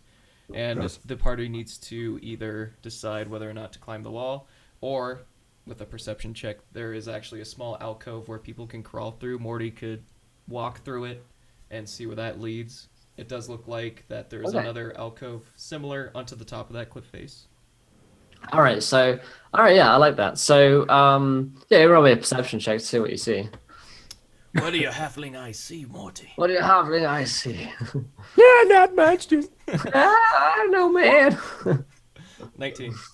Amazing, nice. So yeah, you spot this kind of little tunnel, but it's only big enough for you to fit in, basically. And it looks like so if the tunnel is kind of down this side and the cliff face is up there's an opening in the cliff face where that alcove comes out. So it looks like there's the passage is through this alcove, but you're gonna have to kind of get through it and then maybe toss a rope down to the party so they can climb up there. Yeah, that's what I'll do. I'll try to fasten a rope kind of around like a giant rock somewhere that I know is stable and won't give weight when people are climbing. So, so you guys see Morty kind of go through the alcove, and a few minutes later he comes out at the top of the cliff. Obviously still within like this huge cavern, and he kind of like fastens this rock in, this rope around this rock. It looks pretty sturdy. He kind of tosses it down towards you guys. One of you probably catches it. He might even like attach it to a crossbow and fire it down. You guys can like fasten it to a rock. So now you've got the situation where you're down here, there's a rope leading up to here where it's tied to, and you guys have got to kind of climb up this rope. Or if you're birds, you can probably just fucking fly up there. And you can probably... Oh yeah, you got wings now. Flight OP. But yeah, you guys can kind of just like scurry up this rope, heaving your whole body weight up, and Mortimer can probably help once you get to the top, and Birch can probably like assist in carrying you guys up in case you fall. You find yourselves at the top of this cliff face. But little did you know that as you reach the top of the cliff face, you see what? Birch. Okay, as we get to the top, we've been going for another 10, 20 minutes. We come across, like, we can see a light in the distance, and as we get closer, we realize there's a small camp. There are a group of Drow and a group of Quaggoths. They are slavers. They are traveling around the underground. We're kind of overhearing conversation. It's booming back to us and echoing. They're in the Underdark looking for slaves, people to capture, and then sell off to the Drow. What I want to attempt to do, because there's no way around them, I'm going to try and fly my way up stealthily above them into the darkness, out of their vision, to a nice dark, and then use the horrible screech, the most horrific screech that I can manage, to sound like a demonic creature or some terror of the Underdark, and drive them off the other direction. I've got a stealth that sound either. Yeah, that's pretty cool. Roll me a stealth check. Yeah, see if you can get past these. That's an 18. 18 is pretty damn good. So yeah, you kind of begin to sneak off to one side down a kind of deeper tunnel. You find yourself alone in the darkness, and you realize that the darkness and the kind of walls feel like they're kind of like creeping in on you. Yeah, you manage to put it to one side for a second. You don't think they've seen you as you allow this kind of unholy screech. Like, and you hear them immediately like, you hear kind of shouts and screams and like kind of screams. I imagine that's immediately followed by a baby crying, which would make it 3 times. Terrifying. Yeah. And I'll look at you like this. You hear the sound of them just running hell out of it, like screams like "Hook!" And stuff like that. They seem to think you are something far, far worse than you actually are. They begin to clear off, taking their slaves with them. Looks like they've got a lot of enslaved dwarves and gnomes with them, and that are their main kind of like grim word, produce, which they are quarry, I suppose, yes, which they're taking with them. Yes, I like that more. Yeah. Does he scare himself? Yeah, you're like, fuck all that noise. Oh wait. So I you get back and I've scared the rest of the party off. They've all fucked off as well. like, what the fuck Did you was not hear that? that? That's fucking hooked orange. You not hear that? So you rejoin the party, and you sit down like the other route which the slavers went down, so you try and avoid them. And that is when you come to Ifrin's thing. Dot, dot, dot, dot, dot. So they reach a tunnel within the caverns, and they're slightly blinded by the amount of luminescent. Is that the word? Luminescent. It is now. All around the walls and all around the ground, and they can see the what were they called? Quaggoths and Yeah, Quaggoths and Darrow. yeah, they can see them just lying down, sleeping, and the only way that they can go through is to stealth through the mushrooms so they don't get hit by the spores. Nice. So stealth check, right? Yeah, absolutely. We have a viewer decision as well, folks. So underneath this line here in the chat, Karen, do that. You guys decide what happens next. These guys have all got a turn. I think of an encounter. Now it's your guys in chat's turn to think about something which could happen next. It could be a monster. It could be an encounter with some kind of terrain that they need to deal with, or that one of them goes mad due to some reason. Throw some ideas in the chat. We'll get into a straw poll, and the most popular decision will happen. Of course, if you haven't followed yet, hit that follow button and join us, and we'll have another viewer decision. Or if we hit 30 in a few seconds here, then we'll take the top 2 decisions from the straw poll. And thank you to Hesham Flamey, or Hesham Flamey, for following. Welcome to the adventure, my friend. You're a gentleman and a scholar. So, Mo, what did Ifrin roll? A 12. A 12 is not so good. Remember, you guys have inspiration. Everyone except from Ifrin has the inspiration, actually. So, yeah, you begin to sneak your way through the spores and the fungi here. And cool, Josh Smith on speakerphone. I actually have done that before. You're going through very carefully through the stalks. All the group of you are going through together as you're trying to avoid the quaggoths, who seem to, I guess, they don't know that you're there, but they're certainly shaken up from the whatever creature was behind them, but they think they're kind of somewhat safe distance at this point. And it's at this point that as you guys are sneaking through, Ifrin just kind of like crunches on one of the mushrooms, and the spores are kind of released up into the air. They don't seem to have like an immediate effect or anything, but they make a loud noise. Like, yeah, like exactly. As they fly up into the air, and as one of them goes, another of them goes, and another, and another, and another, and another. It's like a chain effect where they start going off, and the quaggoths and the Darrows just kind of like turn towards you guys, and they kind of draw their axes and swords, and they're like, more slaves. And it's time for you guys to fucking run. So Connor, you guys are being chased by quaggoths and Darrow, and there are far more of them than there are of you. And they're kind of sending out their hunters towards you. And these guys are perfect dark vision. They know the area far better than you guys. So what happens next? So we're basically booking it down a tunnel, which is actually less of a natural, like a kind of bumpy, rocky natural cavern, and more of like a carved trade road. Because there are some of those in the Underdark. Oh, yeah. The ones the slavers use, and we've got torches of light. We've got lanterns. We're basically booking it down, making a lot of noise because we can't help it at this point. And as we're going, we hear the shouts and we see the light, and we hear the footsteps of the slavers chasing us from behind, and up front. Connor's kind of running up front, just at the front of the group, and he sees something kind of like he hears this loud and growing chittering sound, and it kind of grows louder and louder. And basically, as they're running down the tunnel from the roof of the tunnel, out of like a hole, this whole swarm of these large, shiny red beetles just comes swarming out of this hole, like over the walls, down, over the ceiling, down the walls and stuff, and immediately fall. Like the group almost skids to a halt seeing this because oh shit, we're caught between the shit behind us and the shit in front of us. And then the next thing that we see cresting out of the hole, meanwhile, this is on the ceiling, are these two very, very large centipede-like creatures that are being ridden by what look like fully armored Duragar. Except the Duragar, their armor is not traditionally like dark iron metal that Duragar wear. They've actually been painted in these vivid colors. One of them is like splashes of paint all the other. The other one has a scale mail where he's painted each scale a different color.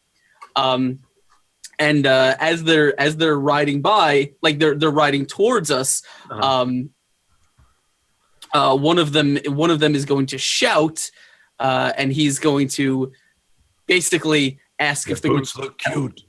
He's going to ask if the group needs any help. All right.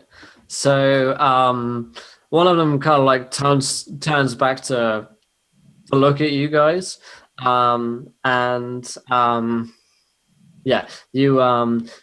see that he kind of says in like a kind of broken common, because this isn't really their kind of like main, but they trade with people from the overworld. Presumably they've got slaves from there as well.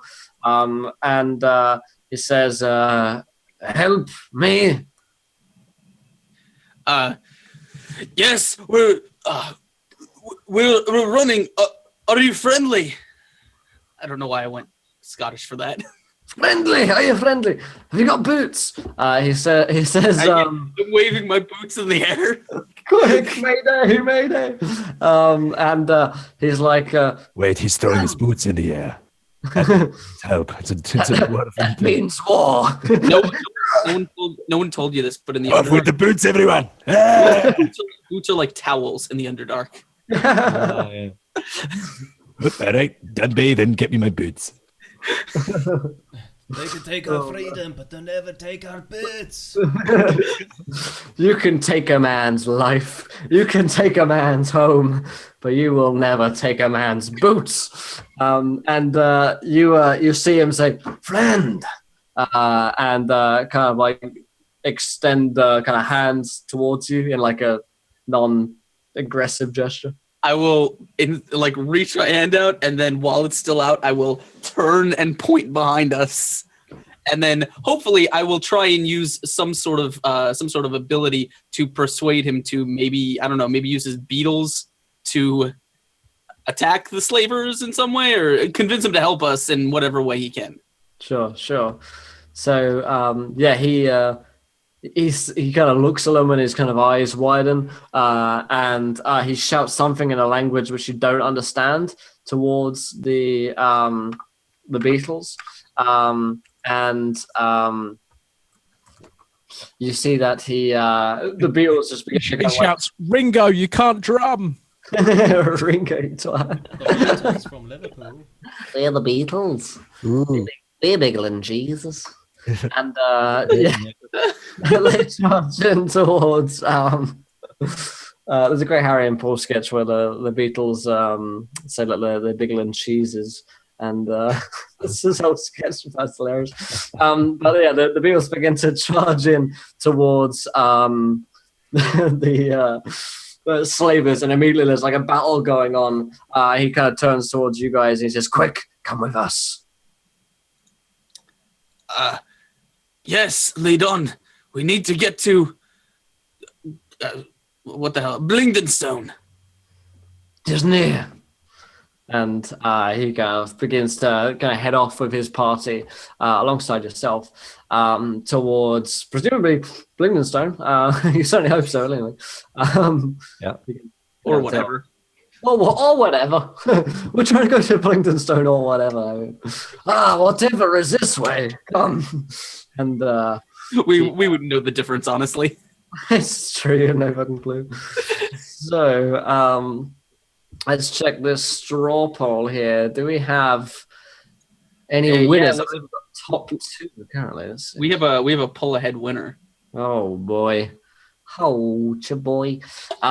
So you guys are carrying on, continuing onwards with these fine gents and scholars, and you see Perch begins to. But Shh, come on. Now's not the time. I'm scared too. and says, "I am the chosen one. You're not the. What the fuck? Like dragons and giants from ages past." I'm holding this baby and I'm just looking at you all for help. Like, this fatherhood has been thrust on me, and now, like, I'm not sure if this is normal or not. Is this longer? I'll lean in and I'll say, it's all right. It's a phase they all go through when they're young. Can you understand me? I should have died, Father, and then the dragon brought me back. Remember? I was blessed. Things were done and undone. And now you're here, and I begin to cry and well up. But Fear not. how are you talking? How have you learned so fast? I am blessed. I'm the blessed one, and I kind of cuddle her closer. Why? How have you learned to talk? Like, why are you speaking in common? I have been listening to you all. I'll kind of raise an eyebrow and say, but Birch, do you not know that you're speaking common right now? I speak to Arak. I turn to him and immediately go into dick mode. I speak in Arakocram while you're not around. Just because I use the bastard tongue around you doesn't mean I use it with my infants. Please don't tell me how to raise my child. Hashtag blessed. Hashtag blessed. But says, I know not. It just happened. Understand? Do you understand how much I love you and how much this means to me? Whatever happened, whatever you understand, whatever you think is happening, I will keep you safe. I love you more than anything I've ever had in my life. It's at this point that you just turn the corner, and you kind of coming back to Connor for a second. The what was it called? Durgar. He says, "We're about to enter Blingdenstone. I can go no further." You're muted. I will. Blessed. I will turn to him and I'll say, I've heard many stories of the Duragar. Say they were cruel people, but you were not. Thank you for your help. He shrugs. It's whatever. It's whatever. Don't worry about it, bro. As he's walking away, I'll turn to him and I'll not to the dwarf. I'll ask her, and I've completely forgot your character's name. Sorry. No, it's okay. You didn't just say it a second ago. I'll turn to Salad and I'll say, "There we go. Was that just a dirty dwarf?"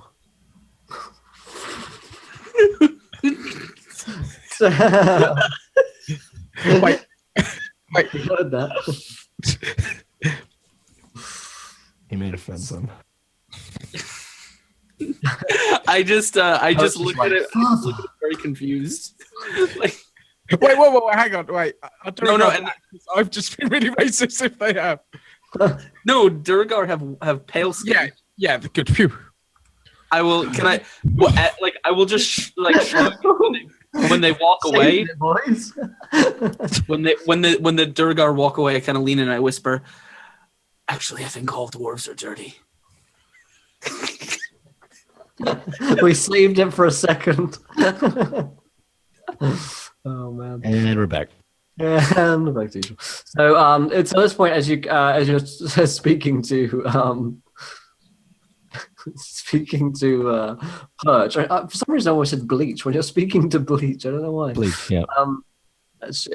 You enter this kind of like field, which strikes off wild magic for every character as you enter the land around Blingdenstone. This is clearly protected by the Svaniblan here to keep away outsiders. So if everybody could roll me a D10K and then you let me know what it is.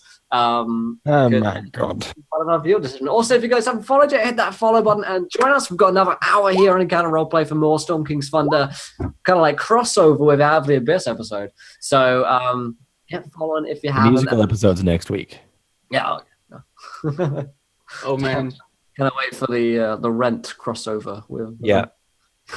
So do you want me to go down the list and tell everyone what they got? Yeah, that'd probably be easiest. I rolled a 525,000. So Birch, that's yours first. Do you happen to be wearing a magic ring? I think he is. I'm muted. I'm wearing a ring. Of course I am. Your decision says I'm wearing a ring, so. Well, you now think it's consuming you. Is it like a ring around your ankle, like a marked bird with their I can work. like I think I'm a pigeon myth. Yeah. You're playing a pigeon, right? So I guess I squawk and take it off. I throw it at the wall. All right. Hiroki, this one's gonna be weird because you don't know how to use weapons anymore. But if you do, they have weapons seem to have basic intelligence while you wield them. That's right. I do not wield the weapons, they wield me. I just hold them and they do the rest. You just hold them and have conversations. Hello, how are you? That's just what your life is now. Mortimer, your weapon is a holy relic for a decadent tribe of kobolds. Unknown the to you. Holy Grail. What is your weapon? I have a longbow, but I also have like a longsword as well. So we'll just say it's my longbow. How about that? Yeah, it says longbow. I don't know what this is. What's a Holstein? I have to Google this. A Holstein. Yeah. Ooh, gross. It's just a normal black and white cow. Okay. A Holstein. Well, Connor's That's skin. what we have been working up to, guys. Connor's skin is now patterned like a cow. Oh, that's nice. Tortoise shell. It's Ooh. no. Wait, it's camouflage. Oh, fucking hell. The gods truly hate us. Guys, I hope you enjoy everything. Everyone's enjoyed witnessing this. You've witnessed a new low. Absolute. We hit the bottom and then we've gone that little bit lower. Yeah, even lower. We've gone into the Underdark. I never expected to be able to use that one. Never expected it to come up. I'm furious. I'm so sorry. You're just milking it now. This is why my parents don't love me. I don't understand why everyone's having a cow about this god. And last but not least, Ifrin, if you were wearing a magic ring, it basically insults your magical prowess. Your shit. Magical cowess, am I right? Your magic is shit. Your magic is so shit. Ifrin is the worst. Ifrin is so shit.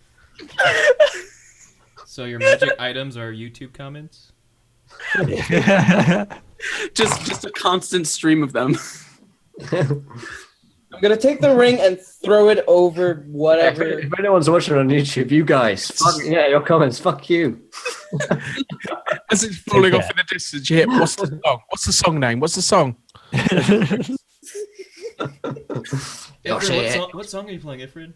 You fuck this the virus. You're so shit. As it rolls off. First. Why did Mythomatic save his moustache? Will, at the beginning, the names are wrong. You haven't added this to the playlist yet, Will. I don't understand why you haven't. It's not like you're busy. I can't believe you ruined it by adding interaction on Twitch. Oh, I hate it when you did that viewer decision. Fuck This that. isn't real Wow. D&D. You're breaking the fourth wall here. I hate it when they laugh. God. Why is there a girl playing? They don't. Oh, wow. Oh, Lee isn't here and she's still the hottest one. There I remember when Encounter Roleplay used to do viewer decisions on the regular basis. Why does Gareth's beard look like pubes? No, that's a real question. It is genuine. It's actually a compliment. Yeah. So yeah, go follow us on YouTube. If that's you, just unsubscribe. But no, yeah, subscribe to us on YouTube, guys. It's great. Daily D&D. Great community. Yeah, great community. We love the community on YouTube. Oh man. Oh, we were playing a game at some point, weren't we? Probably there was D&D happening. No, it wasn't real D&D. It doesn't matter. This is why people are commenting on our shit. Honestly, this is the intro to DSI, really. Yeah. Oh man. Underdark Dragon Special Investigators. So, I think that was all of your wild magic surges, right? Yeah, that was all of them. Okay. So you, I think we're like 28 out of 30 Templar. So we're 2 followers away from another viewer decision. So 2 followers away from another YouTube comment.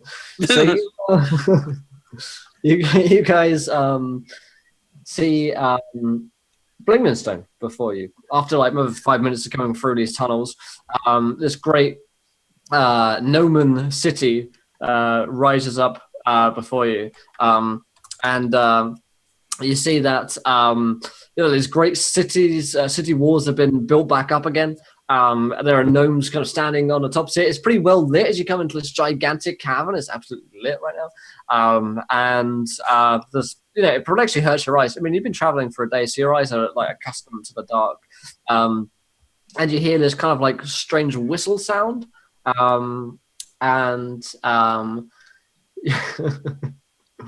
This will forever be known as like YouTube Gate now on. So you see that you hear this kind of whistly sound thing happening, and then like a contingent of gnomes kind of march out towards the city gates towards you. They appear to be kind of small little gnomes. They're in fact not gnomes, I did lie. They're Sveniblen, so they're like Underdark gnomes. So finger gnomes, even smaller, they have a darker skin to them. And they mostly kind of wield pickaxes and stuff as their kind of main weapons. They're helmeted at this point, and they've got a tiny little piece of armor on them.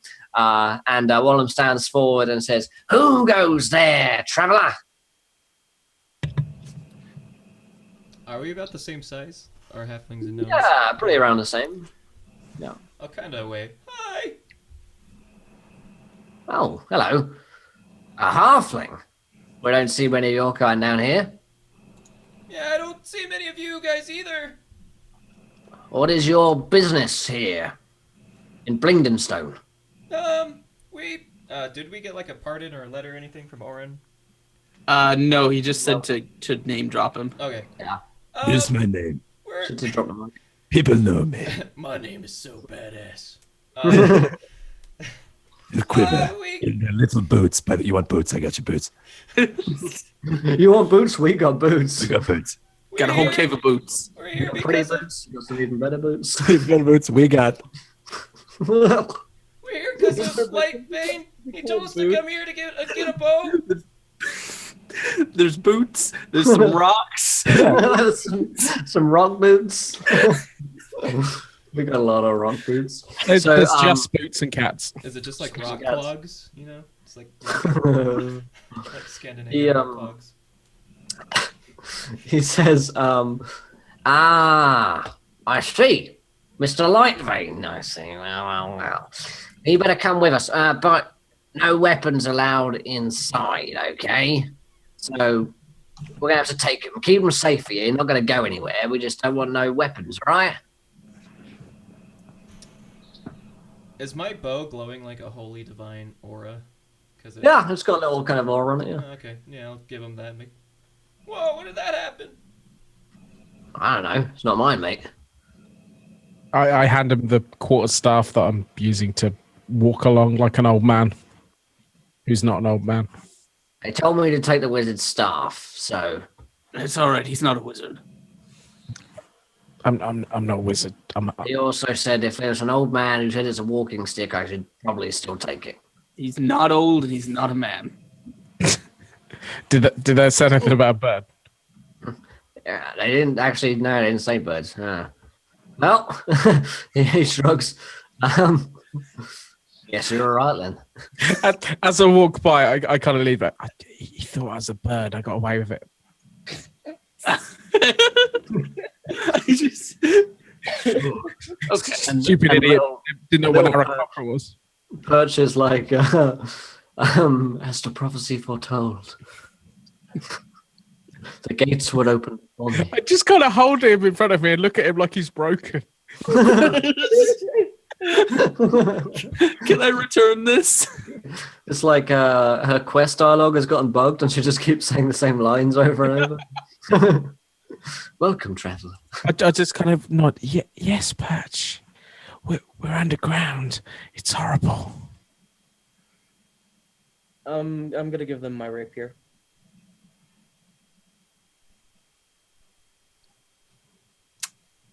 No. No. What? No, That I'm nothing. confused. Nope. Looks like Will's gone. Well, it's the Revolver Sea show again. So, Revolver, what happens? Yes. You go inside, and there's a giant dragon. I'm back, sorry. Ah, Just when it was getting good. You just spoiled the dragon bit? What the fuck? So, yeah, all right. So you go hand over the weapons. You enter into Blingdenstone, which is kind of hive of activity.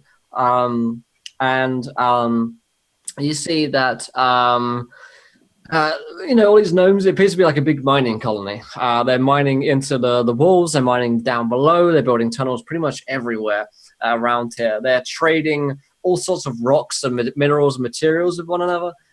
They seem to be pretty, active in terms of their community. They seem to be much better fed than the dwarves are. Obviously, the dwarves have had their supplies cut off from them. So you notice that from the town as you're going, or the city as you're going through it. This little contingent of gnomes leads you towards a kind of center where the mining is happening at its forefront. And we're back with the Revolver Sea show as Will is disconnected again. So as I was saying, there's a giant dragon inside, but he's playing Pygow. What do you do?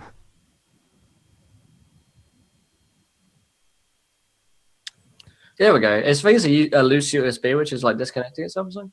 I think around now. Yeah, sorry about that. If I do cut out, then carry on.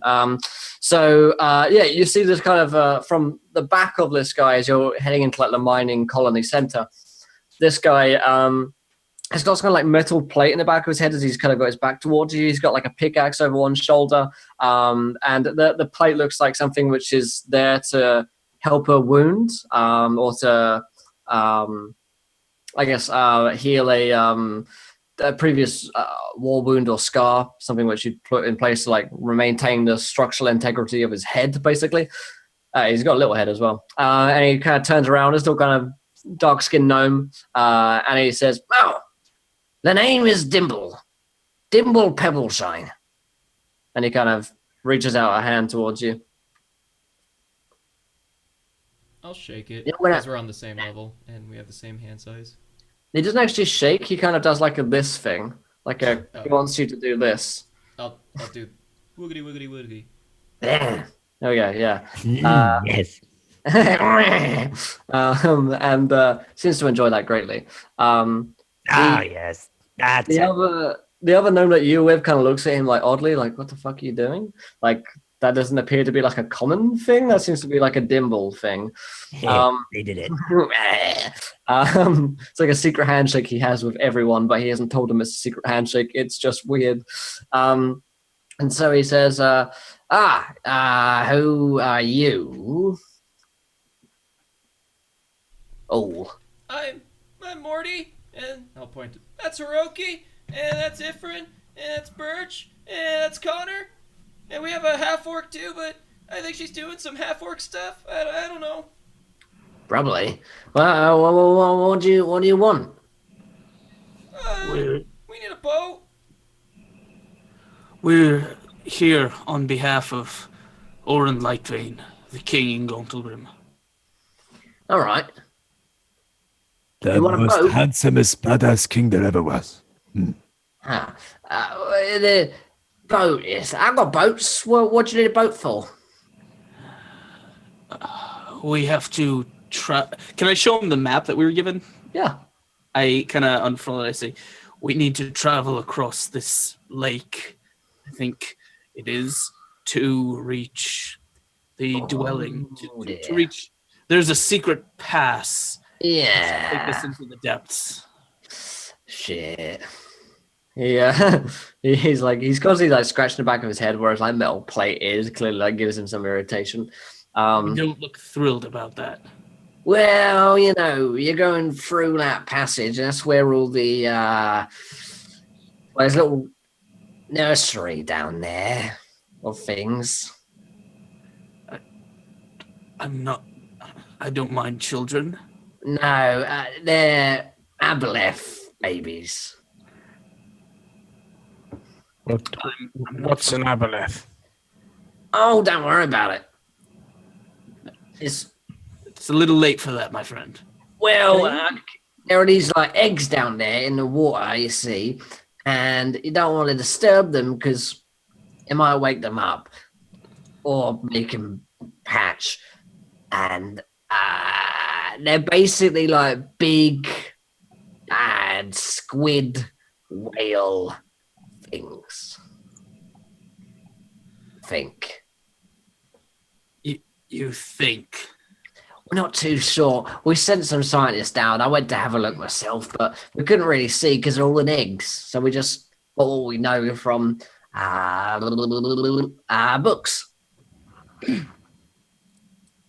I would like to use history to know if I've ever heard of these. Sure.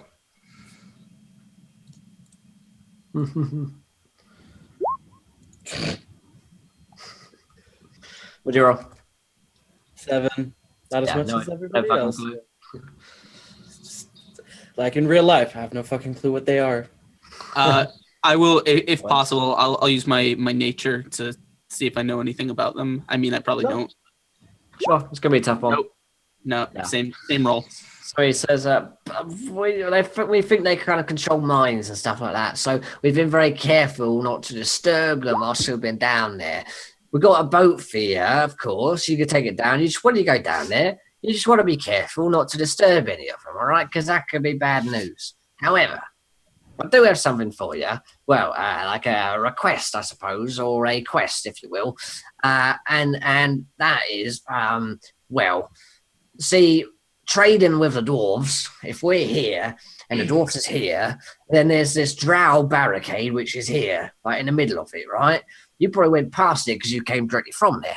But if we're trying to get the trade routes, the main avenues, which we take all our carts and stuff down, and all our armaments and weapons and all our minerals and resources and food and stuff like that, the drow are in the way, you see, and there's all these giants fucking around as well. But the drow barricade's kind of in the way. Just so happens that the tunnel that you're going under, he's got the drow barricade directly above it, you see? It'll be like a cave above. So, what we was thinking, what I was thinking just now, actually, Dimble, my own Dimble, was that you guys take some charges. We've got these things. You can place them on the wall. Gonna stop you right there. No, and then they go boom. After a little while, you blow up the drow. We give you the boat. You see, makes sense. No,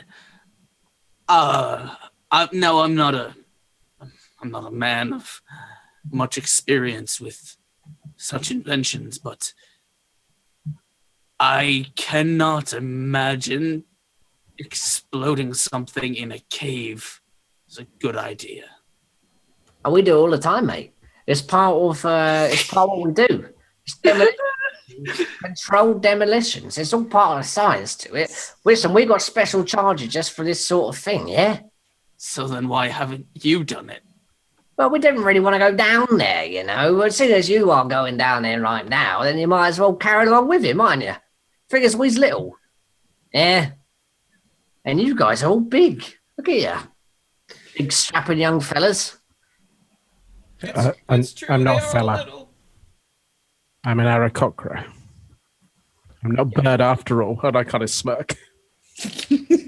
You can fly out there and plant the charges in. And then you get out there, and then it'll be fine. Yeah, then we'll give you the boat. Well, we'll give you the boat to go along with it, but assuming you get the charges on the way, then that'll be fine. And the king said the boat was ours. There were no conditions to this. Hey, he's not my fucking king, mate. So Hashtag not my king. Hashtag not my king. If we travel He only back just got elected, the fucker. if we travel back for an entire day and tell him that you've sent us back because you wouldn't give us the boat unless we Well, you can travel back there for a day if you want, mate, but it looks to me like you're in a bit of a fucking hurry. I'd like to take, what's his name, Dimple. I'd like to take him to the side, so I'll just look at the party and be like, give me a minute, I might be able to sort this out. And I take him to the side, and I'll use my thaumaturgy to turn my eyes red, look him straight in the eye, and intimidate him, saying, look, the king has told us that we should get the boat so we can go through. This type of deal that we have, this doesn't exist. What you're doing is trying to give us a job that you're too scared to do. He, so his, like, helmet, which he's wearing, is, like, it glows, like, kind of dully as you kind of, like, bear into him. And he kind of, like, taps it. He said, you can't affect my dimple. And he says, you want a boat? You gotta blow it up. I ain't scared of you. I ain't scared of no one. He gets a kind of insane look on his eyes. I'll take his helmet off. No, you won't. What, is it like stuck to him? It's strapped in like a helmet is, and he's gonna dodge away when you try and like take his helmet off. Oh. Unless you really want to like tackle in and take it off, kind of thing. I say we need to make it to our quarry. Listen, you want to help out my people. You want to help out the dwarves. You want to help out the war effort and all that. You just put the charges on and then leave. That's all we're asking. I tell you what. Why don't you take one of my men with you and then he'll plant it for you? You just carry him along, make sure he's safe. Yeah.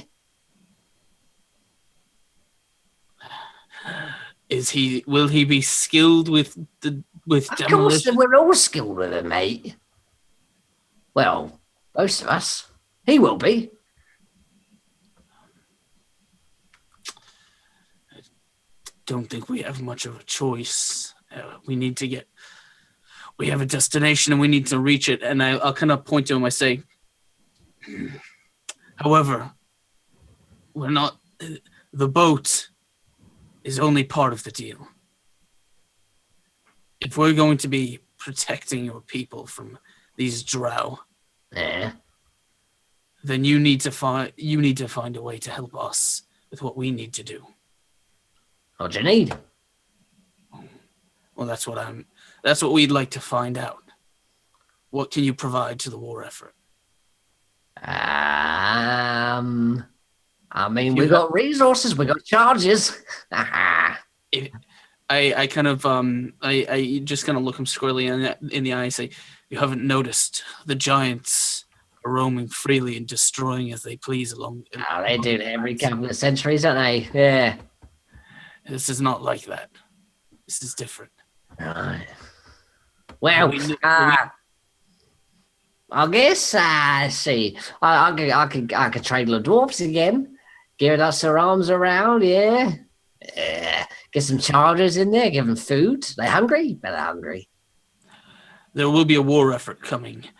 The humans, the dwarfs, everyone. We expect that you'll be involved in it. Well, you might expect many things, mate. We'll see what happens, won't we? Yeah? Haha, good man. Off you go, then. Yeah, he'll just turn away, like kind of clenching his fist. He says, "Who has my weapons?" Nah. Wait, where'd you put the weapons? Someone runs off and finds the weapons. I crouch down to his level and I just stare him in the eyes and say, if anything happens to me or my child while I'm doing this for you, I will drag myself back here to half dying and I will take your life as well. Good luck with that. Ha. You know, adventurers make a lot of promises like that. It's a thing you guys do. Have you noticed? Do you all do that do you do that on purpose, or is it just a thing you haven't realised? Yeah. All right then. Just give us our boat and our. Oh, the boat, yes, and the chart. Yeah, all right. He goes and someone rushes and kind of brings you a boat to carry. Probably takes 2 people to carry it. And there is a little dwarf, a little gnome man who is kind of coming with you. He looks strange. I will just heft the boat. I don't know who's going to help carry it, but Connor will probably do it just out of at least take the prow and start walking out of frustration. I could help as they make their way down the tunnel. Okay. Morty will try to help, but then he can't reach it because they're carrying it above their heads. But he's still walking under it with his hands on the bottom the whole way. Yeah, pretty much. I'm helping, guys. I'm helping. Look, I'm helping. And thank you to Lil Fear 1 for following. Welcome to the event, my friend. You're a gentleman and a scholar. Thank you for joining us. Only a couple of follows away from that viewer decision now. So if you guys want to follow and you haven't yet, join us and you guys get to throw some madness into the mix for these poor hapless souls.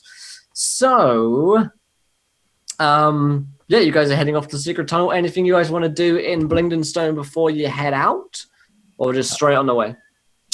Not if it means dealing with more of these people. Get our weapons, maybe? Yeah, I thought they gave us weapons. I would like to learn how to use these demolitions because I don't have any weapons, nor do I know how to use them. Okay.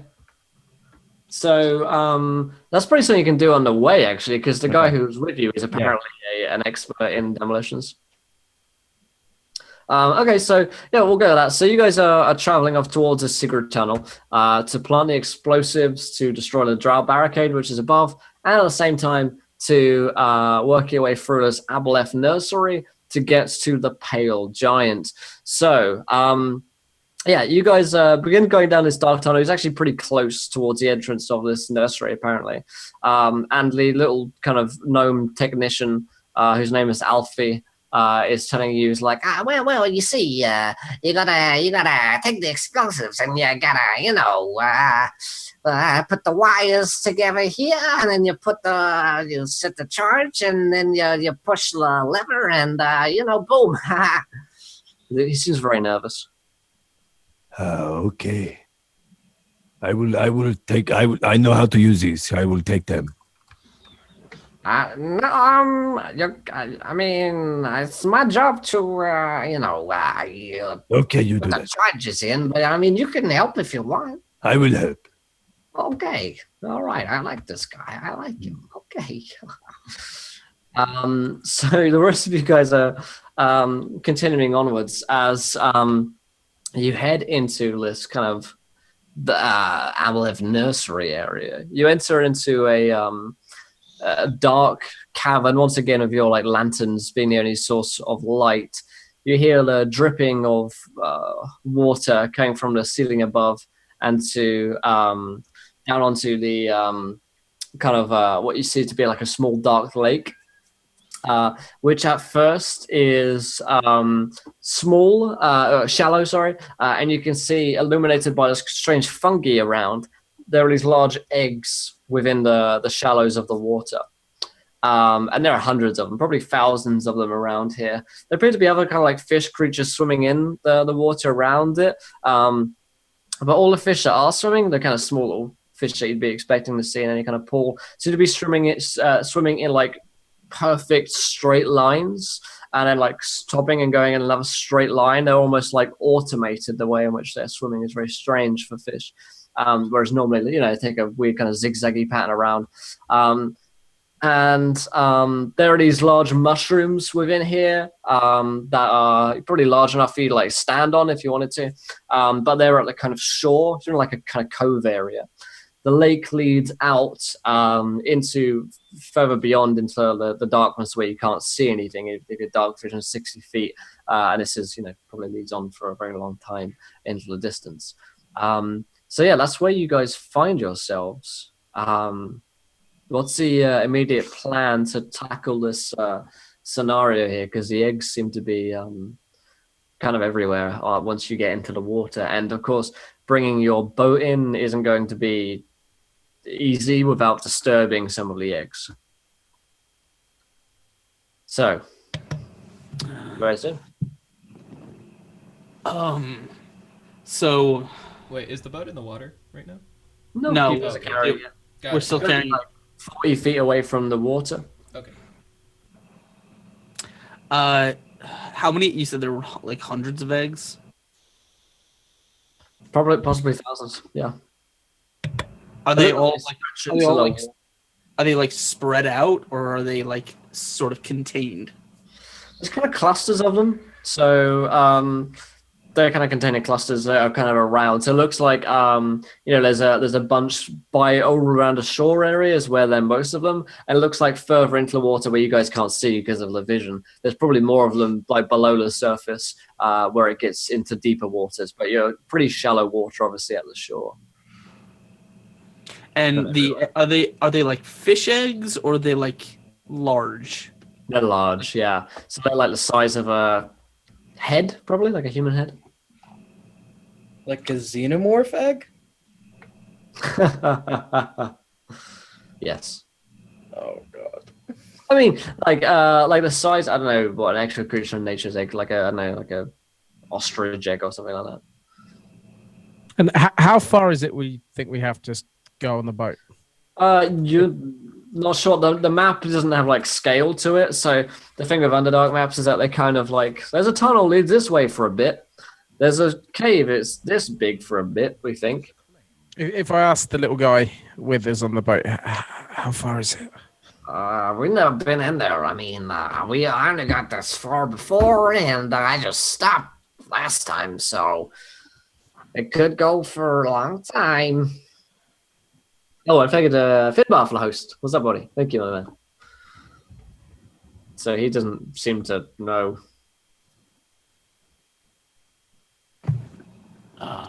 Do we just go for it? Do we just paddle like fuck?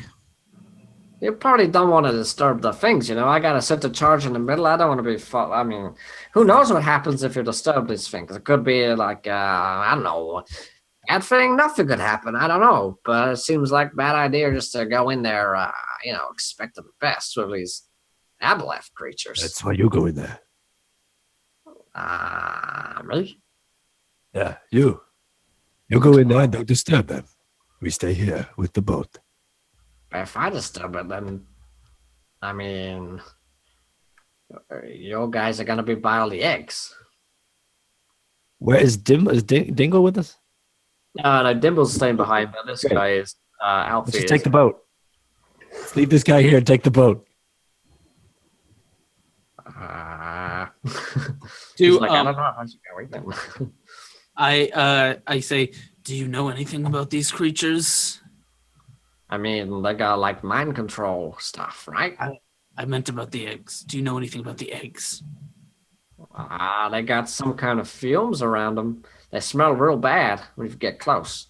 Are they Are they capable of being damaged? Could Oh, yeah, Could they look fire- kind of fragile. could fire destroy them? Probably, but there's a lot of them in the water, too. What about electricity? I don't know what that is. Thunder, lightning. Try Oh, I nod. I say, try it. Do It's worth a shot. Do it on no balls. Do it on YouTube comments.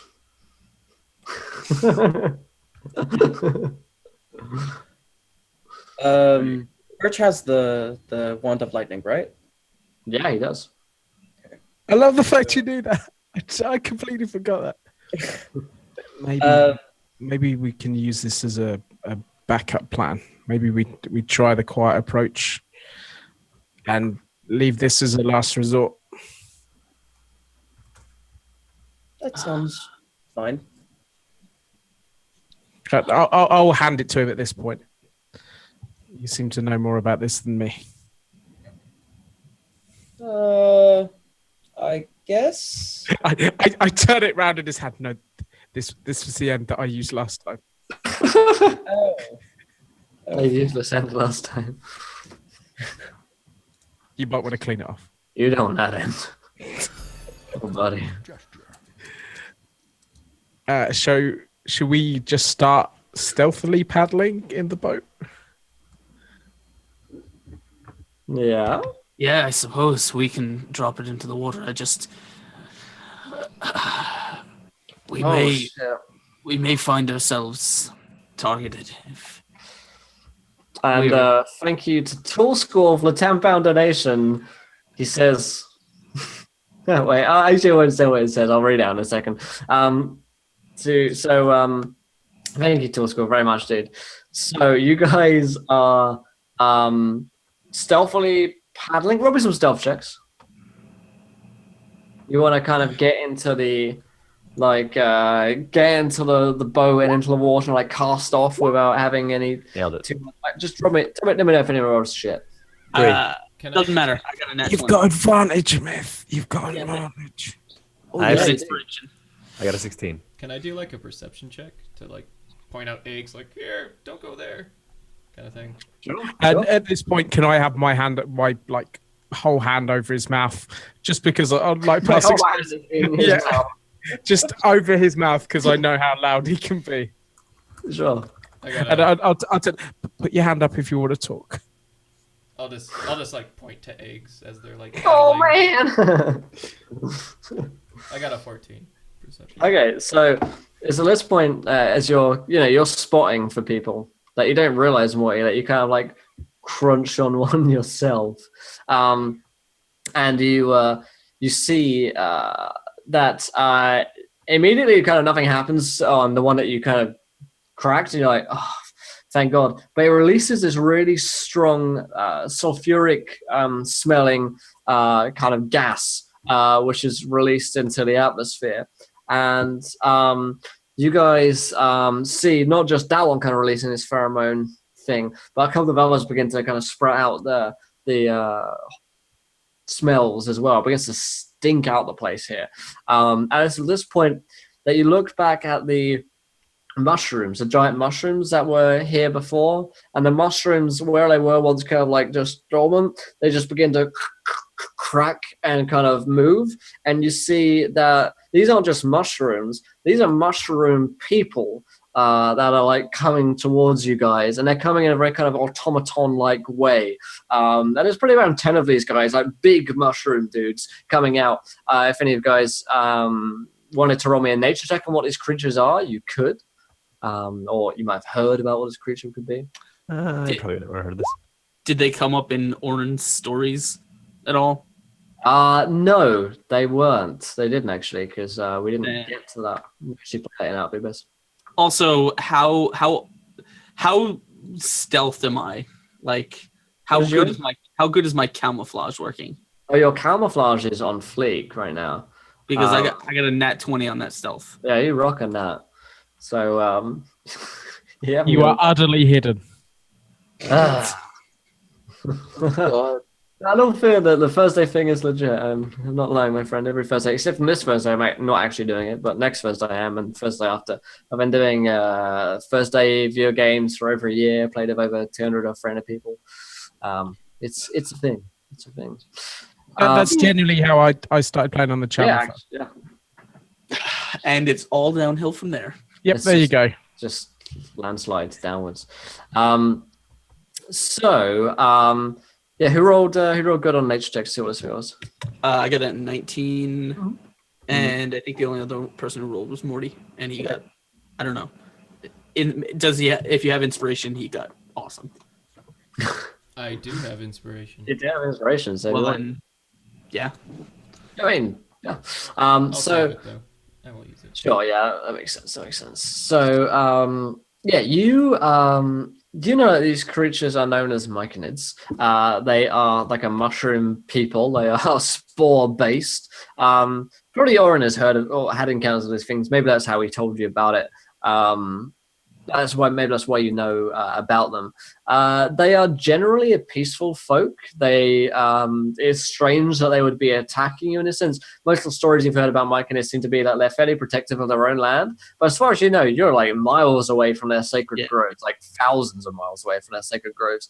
So this is strange that these things would be attacking you, and they're kind of moving in this kind of weird kind of fashion. They're coming from the land as we're like going into the water. Exactly, yeah. I'll kind of whisper. I say, "Don't look now. We're being tailed by the Porcini people." It gets worse. I have Porcini mushrooms at work. I've been smelling them for weeks now. I can't get it out of my head. YouTube are gonna destroy you, dude. You will suffer as I have. I just thought I'd shitaki'd myself. Oh God! Are we gonna run away from them? I'll say it's all right. Once we're already in the water, they can't get to us. Do I know that? Is that a thing I know? Not at all. But you could tell them that. Well, it seems like it makes sense. Seems good, man. I've never heard of them being able to swim, but mushrooms do. Mushrooms do float. Yeah, that's exactly the thing. But wait a second. Mushrooms float. Dun, dun, dun, as the first one enters the water, it just begins to float around. Getting there at some point. Just drifting on the way. Its arms are too small to paddle. Exactly. Yeah, that's good. So you see this you see these creatures actually do begin to enter the water. So let's start with so Hiroki, what are you doing whilst you're on this boat? The guy next to you, the little gnome, hops on board with his like charger, like bang, and he jumps on. I guess you've got like some oars nearby if you wanted to be the one rowing. I'm going to grab the charges from his hand, and I am going to start setting them. You just light them. Yeah. I'm gonna start setting them, and then I'm gonna it's the only weapon I know how to use. He taught me how to use it. I lost my weapon. I have no memory of using any weapons. The only thing I know how to use is this explosion. How far are we away from the eggs? Not far at this point. I mean, you guys are in front of us. Nailed it. Let's go. The eggs. We ran into an egg, didn't we? Yeah, you already crunched one egg. Yeah, the only weapon I know is this charger. So I'm gonna throw it. Yeah, dirty duck. You go. All I heard was with the explosion. And all right. Roll me a dex-based attack roll. Super cute. Here it comes. Please don't fuck this up, man. Okay. Dex base. Attack roll. I rolled above a 10. You rolled above a 10. Now, what number would that be? 11. So, yeah. You see coming out of one of these eggs a xenomorph, thanks to Tall School's donation. Or a xenomorph. Xenomorph? I don't know. And this creature is... Ex-manamorph. Ex-manamorph. Yeah. Do you mean a facehugger? Uh-huh. Yeah, that's what Okay. xenomorphs are, right? That's what they are. No, I mean, technically, the xenomorphs whole are alien. the long-headed. Are The they- alien, Yeah. yeah, the long alien. Yeah, they're the aliens. Yeah, the Yeah. long-headed ones. Yeah, those xenomorphs. Yeah. Okay, we're saying. So yeah, you see this large creature glooming out of the water, this kind of inky slime coming off of it. It's alien-like heads with these beds, rows and rows of jagged teeth. It's clearly seeing you. It kind of like turns its predatory head towards you. It's making its. Does it have eyes? I don't know. Do they have eyes? Googles. No, they don't actually have eyes. They just They have eyes. They have like cool vision though, don't they? That's Predator. No, Is it- they have cool vision I as think well. they do have cool vision. Okay. We've all played Alien vs Predator here. Oh, it's just the same. It's just the same enemy. Okay, Am I able to Wow. use just one giant joke. No, darkness, blindness. Am I So able to blind them? I don't think it has eyes. I mean, you have no fucking clue, right? So we'll see. If you want to try it, then you can give it a go. But I'll try. Also, in this darkness, you probably can't even make out whether or not it has eyes. I mean, you're in pitch black, basically, with some illuminated fungi. Can I say to the is a Snelefrin? No, is that what's the little? It's Sneeflin. Swerve. You can call him the gnome. if you Swerve Nebula. Okay. Yeah, Or deep. I'll say quick. Grab that over the side, and when he goes to look, I'm going to kick him out into the water and leave him as. Perfect. Oh my god! Love it. Yeah, exactly. Yeah, like echolocation. Gotcha. Yeah, but I guess like Ifrin has no ideas, so we'll see. Yeah. Okay. So you want to fucking kick Alfie, the little deep gnome, out? Yeah, I want to use him as bait so we can Nice. sail off. Wait. We're going to have to crest this wave that is suddenly about to fucking appear at the back of Yeah. So roll me an athletics check just to toss this little deep gnome out. As you see Hiroki just sending these charged. They're basically, like. I'll use my advantage there, and I'll What get do miners use? They're in every video game that you blow things up. These long Yeah, fuse- dynamite. Dynamite. There we go. There you go. Blanked on a word for some reason. Yeah, you throw this kind of sticks of dynamite, go sailing out, but I don't actually go very far. They kind of plop into the water. And He threw his underarm.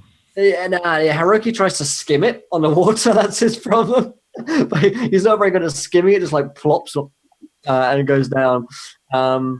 So what's your athletics check there? I got a 19 because I used my advantage. Thank you very much, mate. Hey, nice.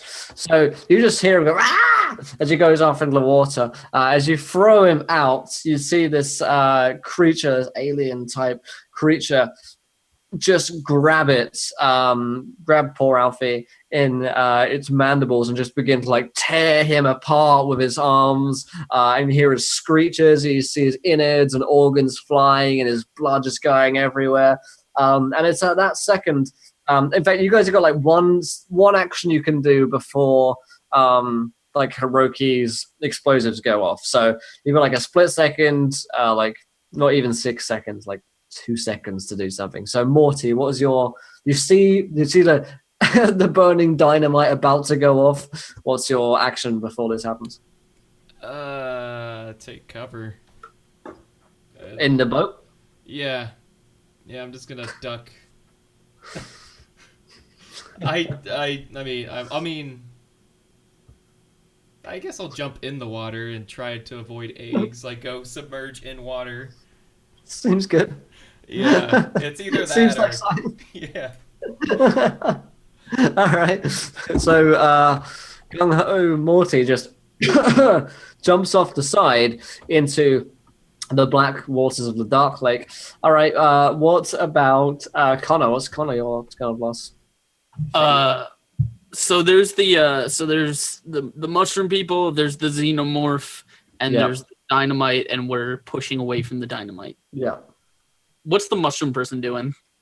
They are swimming. They appear to be able to swim, but they're pretty near the dynamite at this point. So if this thing could bring down a cavern roof, what was it going to do to these guys? I have no idea. Probably. It was rhetorical, but Shit. Okay. Make them grow. right? Yes. Yeah, right. Because everyone knows that sealing stone makes mushrooms grow. Right? Yep. That's a new Bubble cooking gum. show coming Yeah. to twitch.tv/mythematic. Yeah. I'm going to take the ceiling stone. Mathematic is going to grow his mushroom line. What we're gonna do is we're it's gonna knock post- down our ceiling. It's post-apocalyptic cooking. Yeah. Take some rubble from the. I would watch the hell out of that. I'd watch That would actually be really cool. Yeah. Post-apocalyptic cooking show. Yeah. Fuck up. relatives. You're welcome, YouTube. Yeah. Fuck it. Should I just shoot the xenomorph? Like, Lost it. In before there are no comments on YouTube. You only get one shot. You only get one shot. I'll take it. I'll take my one shot with my bow, and hopefully hit him square in the face. Maybe to try and like stun him for a second. I don't know, to give us a chance to get away. We'll see. Short bow. I failed. Unless I somehow have advantage. which you suddenly don't. Suddenly. So- You had it. Oh, and there it goes. No, it's on the wind. So focus camera. You you shoot it out, but you know, like the boat is pretty like kind of rickety and going everywhere, and yeah, no luck. Ifrin, last act on this planet. So is the satchel charge floating on the water? No, it's like at this point it's in slow motion and everyone's like "No," as the fuse is about to go out and it's about to land in the water pretty near you guys. Featherfall? I don't know. I'll jump, use Featherfall, and from like the forest, I could get pushed away. Maybe? Not 2 seconds. I mean, jump, cast Featherfall, and be pushed away. If you got one of those things, you could probably do. You could jump. You could try and cast Featherfall. You could scream a little bit. I'll jump in the boat, I guess. Okay. You jump into the boat. Whoa! All right. And who haven't we done? I guess Haruki. Last thing you do before everything blows up. Before everything blows up. What a good fucking sign. Where is my spells? Fuck. I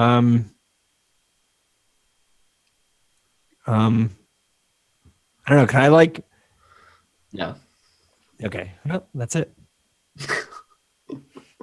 Could I actually? Can I cast Gust of Wind and try to combat the explosive shockwave? Like this Sure. epic, I mean, like waves splashing and me trying to contain this concussion. Wave on wave action. Yeah. I clicked the button. I don't know if I need to roll anything. No, I just do it. Yeah. Okay. Yeah, if you need to roll anything. Okay. So as it happens, you guys can take it. Am I allowed one? No. All So, right then.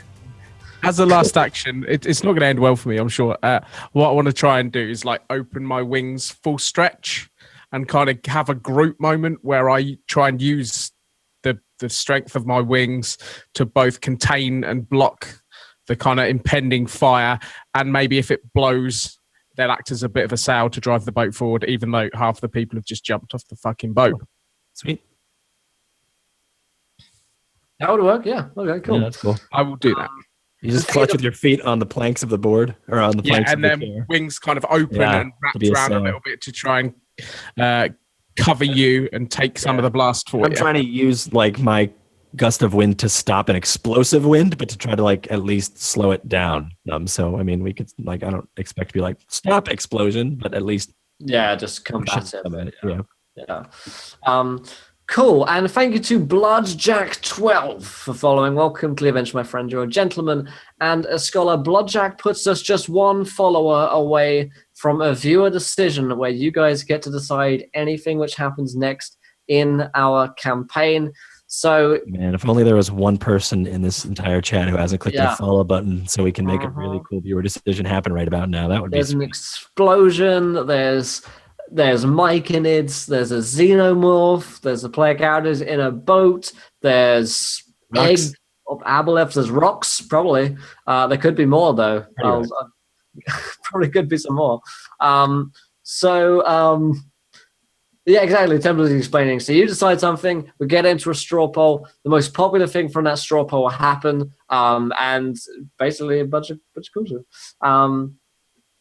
A little detail map on the north. Yeah, me too, dude. That's a cool map, actually. And let's see. Thank you to I've got emails through Feldrin60 and Initiative Coffee Co. for following. Welcome to the adventure, my friends, my gentlemen and scholars.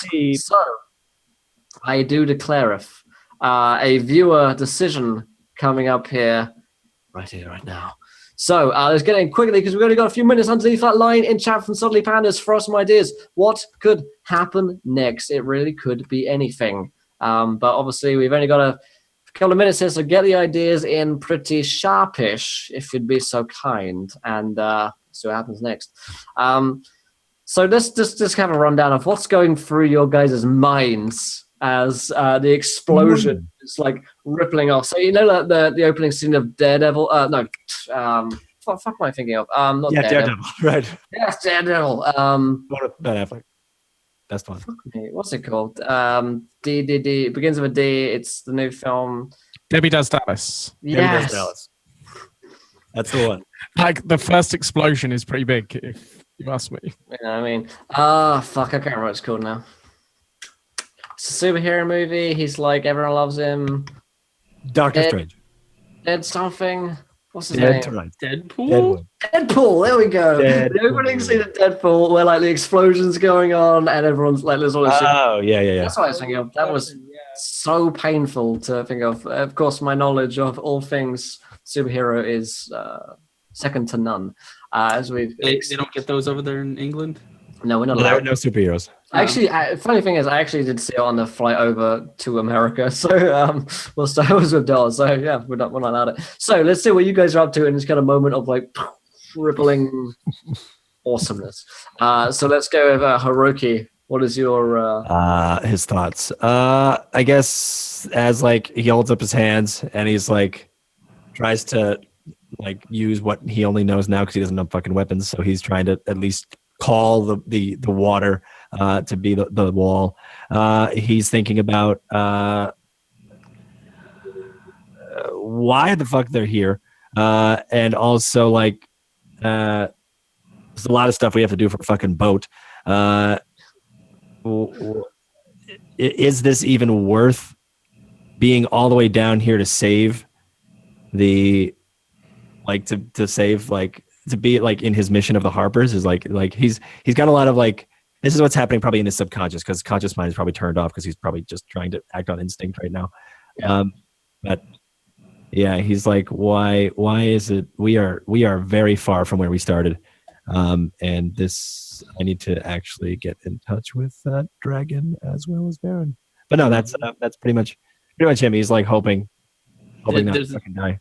There's a little thought in there about I miss my Kraken. Yes. And he, of course, is thinking about his squid hat. Yeah. Of course. So, all right, Morty. What is Morty's thinking here or moment?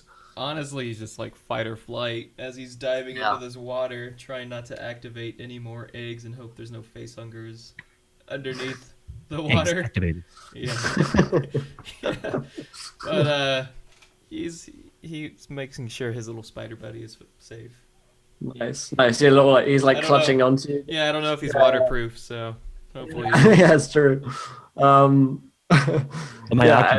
know that. First sentence of the game. I don't mean me as a DM. I mean, my character will enter the game to murder him, and then I will leave. Can I vote this thing quickly, guys? We've got a straw poll up. Let's see what will happen next. All right, same question for Ifrin. Ifrin, tell me. Sure. Connor.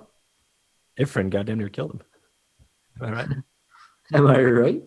Connor is basically he's gonna throw like he's kind of throwing himself flat on the boat, like to try and use the bottom of the boat as it gets pushed to like shield himself from the blast, I guess, something like that. And as he's got his back to the wall and he's still got his bow in his hand, and he's sort of everything's going in slow motion. The only thing that is going through his head is that he's going to die just steps away from the revenge that he set out to get, and he's going to die somewhere deep under the world, and no one's going to be there to to carry on his family's and his village's memory. Nice. To carry on his wayward son. Yeah. There won't be peace when he's gone. Yeah. Birch, same question for you. I imagine I'm kind of my wings are outspread. I'm looking magnificent. Maybe the sparks behind me lighting up, and I'm just clutching onto perch with all my might, just kind of looking down with my eyes, kind of looking down, focused on them, just thinking, how the hell have I ended up here? And just kind of worry for my newly found family as well. Yeah. Okay, and finally, Ifrin. So now that he's in the boat, all he's gonna think about is, why did I have sex with that guard?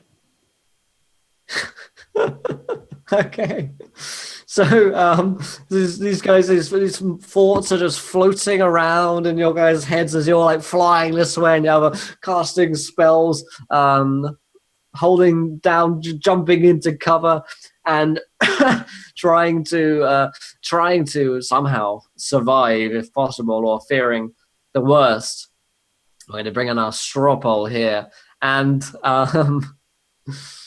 all right, so a moment of synchronicity of the various forms of magic results. It's 2 wild magic surge rolls to each character. I know, fuck it. All right, well, we don't have time to roll all of those, and that would take fucking ever anyway. So we're going to say, instead of all these rolls happening, you guys sense this kind of, as Hiroki's magic just kind of like pushes against the dynamite, and Birch is diving into cover, and you guys are all kind of rushing as fast as you can away from it. You're already being pushed by the momentum, the forces of the explosion. You guys see this strange kind of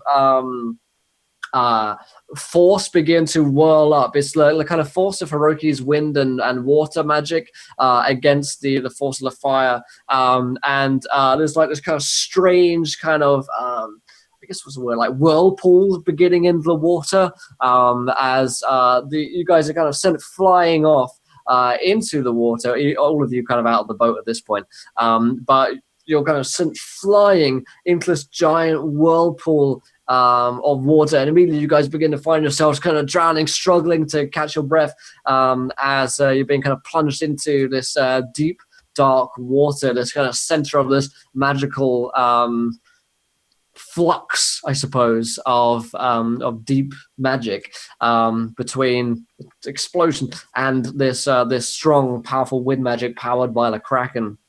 And you also hear that the ceiling above, there's kind of rocky craters beginning to form as these huge chunks of stone are kind of coming towards you. What was already a weak-looking what's the term? Structure begins to like crack and fall and peel down, and you see that the water actually begins to pour down from above, up on the wall from the whirlpool, as you guys are kind of fucking just going around in this whirlpool.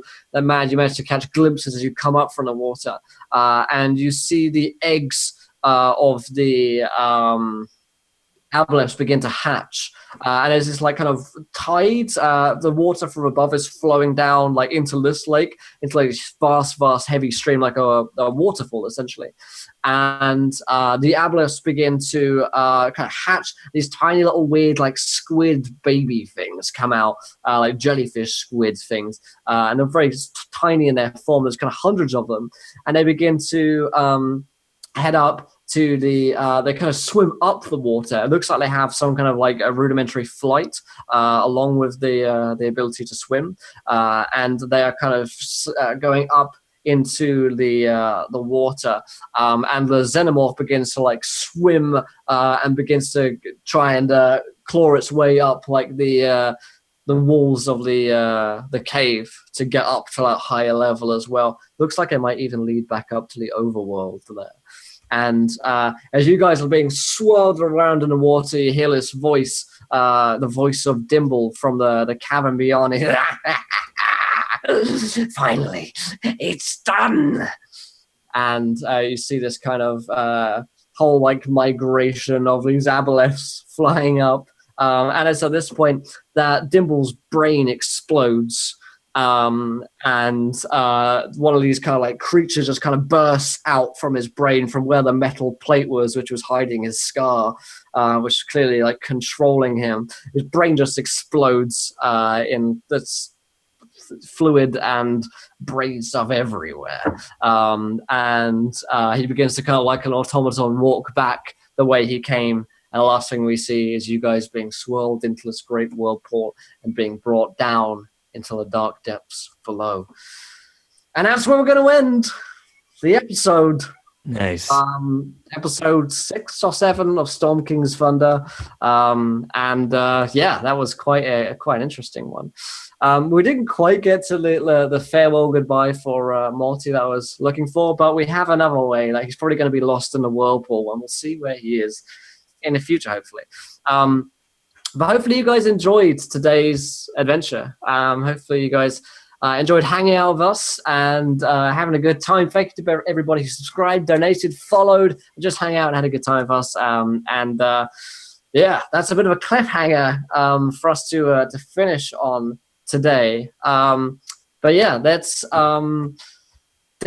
see, basically. Let us know what you thought. If you enjoyed it, let us know in the comments. And if you're on YouTube, then wow, you've probably left 20 comments already based on this session. But if you haven't followed Encounter Roleplay, hit that follow button and join us here on Twitch and, of course, YouTube as well.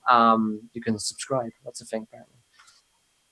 Tomorrow is Thursday. Me and Askren are going to be back with Tracy and Kira and Raffian. And we're going to be doing Iron Gods, followed by, we're going to be doing a sci-fi game at 4 p.m. Star Ascension is what we're doing then. Yeah, that's going to be a lot of fun. But let's go around and thank these guys for joining us and where they can find their own projects and shit like that. So let's start with Myth. Hello, my name is Mythomatic. I am a Twitch streamer. I had a lot of fun today. Thank you so much, Revolver C, for coming by and hanging out, and thank you for doing the back end stuff when Will could not. It's been really cool to have you along. Great role player, dude. If you haven't checked him out, really cool guy, Revolver C. And your schedule's changing, but not in my heart, because you always have it, my friend. But yes, my name is Mythomatic. I'm a role play streamer. I'm a voice actor as well. I have a YouTube, Instagram, a Twitch, a Twitter.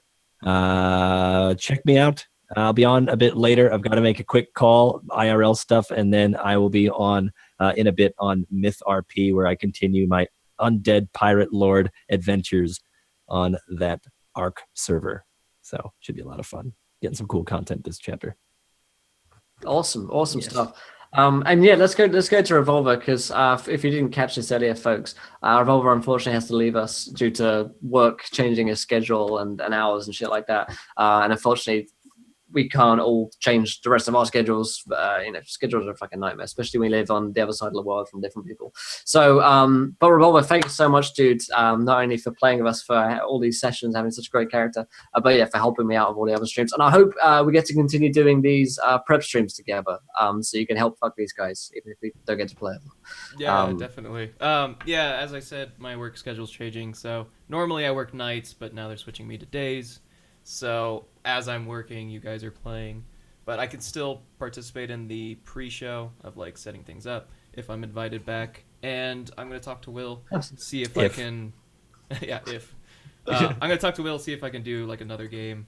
I was taking a look at his schedule. So, but anyways, I'm Revolver C on Twitch TV. You can find me there at Revolver C, or my Twitter, Revolver C TV. And yeah, it's been such an awesome experience. This is my actual first game of playing D&D 5th edition, so it was a good intro to that, and hopefully I get to play more in the future.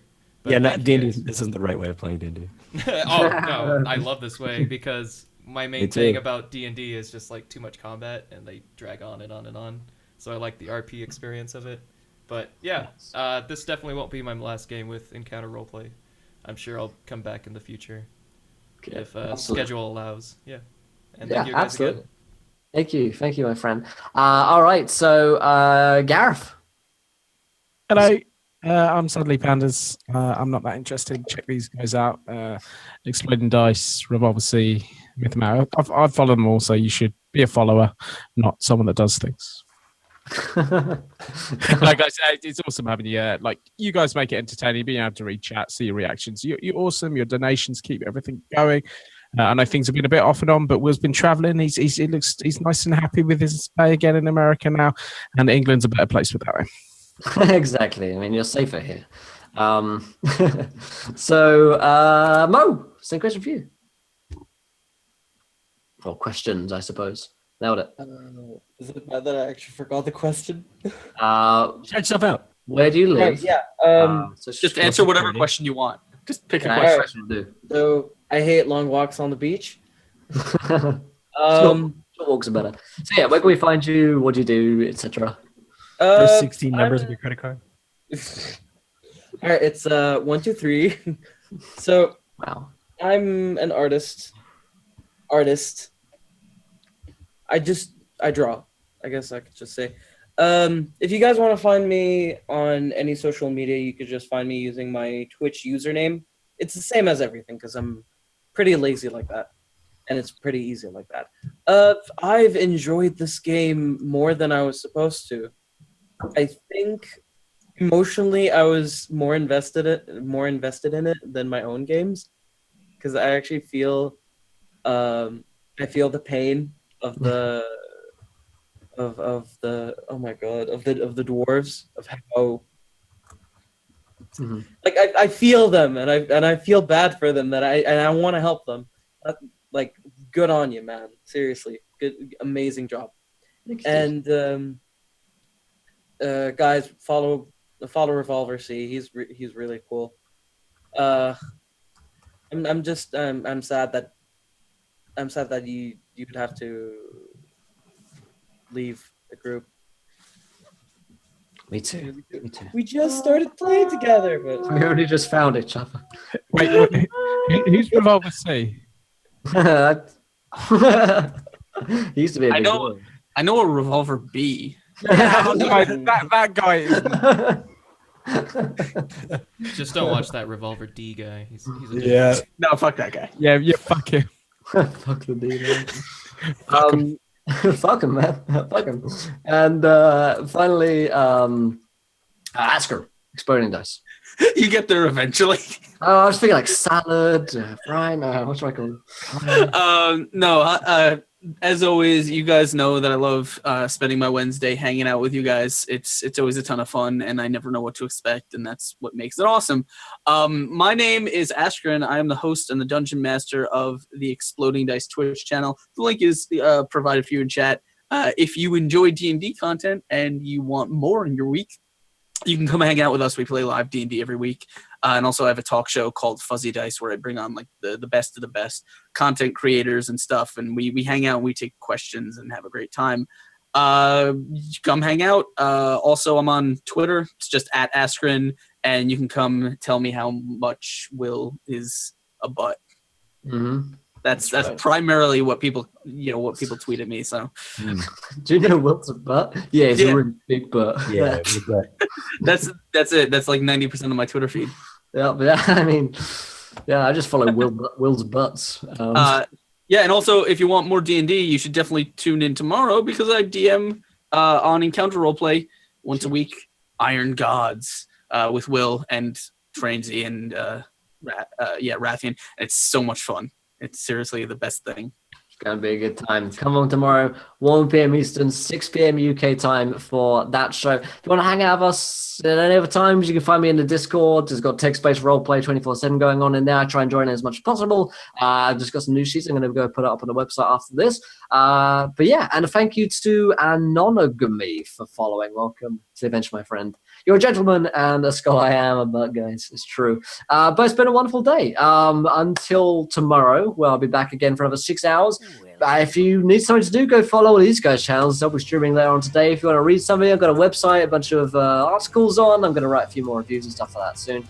And yeah, there's a bunch of shit. Follow me on Twitter. Also, the podcast, you should go listen to Adventurers Anonymous because we're the 97th most popular gaming podcast on iTunes currently, which is cool. We're bigger than Wizard of the Coast for this week, at least. So go ahead and have a listen. We've got some wonderful reviews. People are saying that they like it. A lot of people are saying that they're crying to the first few episodes.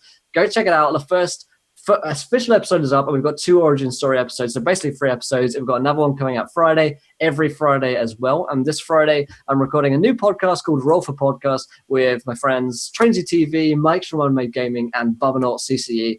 We're going to have monthly guests on as well that show, and that will be a monthly podcast talk show talking about different topics and questions and stuff like that. So podcasting is now a thing with Encounter Roleplay, and it's like a regular thing now, which is great, which is gonna be a lot of fun. So yeah, check out Discord, check out YouTube channel, follow stuff. These guys are great, and don't have people on my show with nice butts. So that says it all basically. So until next time, guys, thank you for watching, and try not to roll too many nat ones because we want to be here laughing when you do. Also, a salute for Revolver C as he leaves us in this show. Oh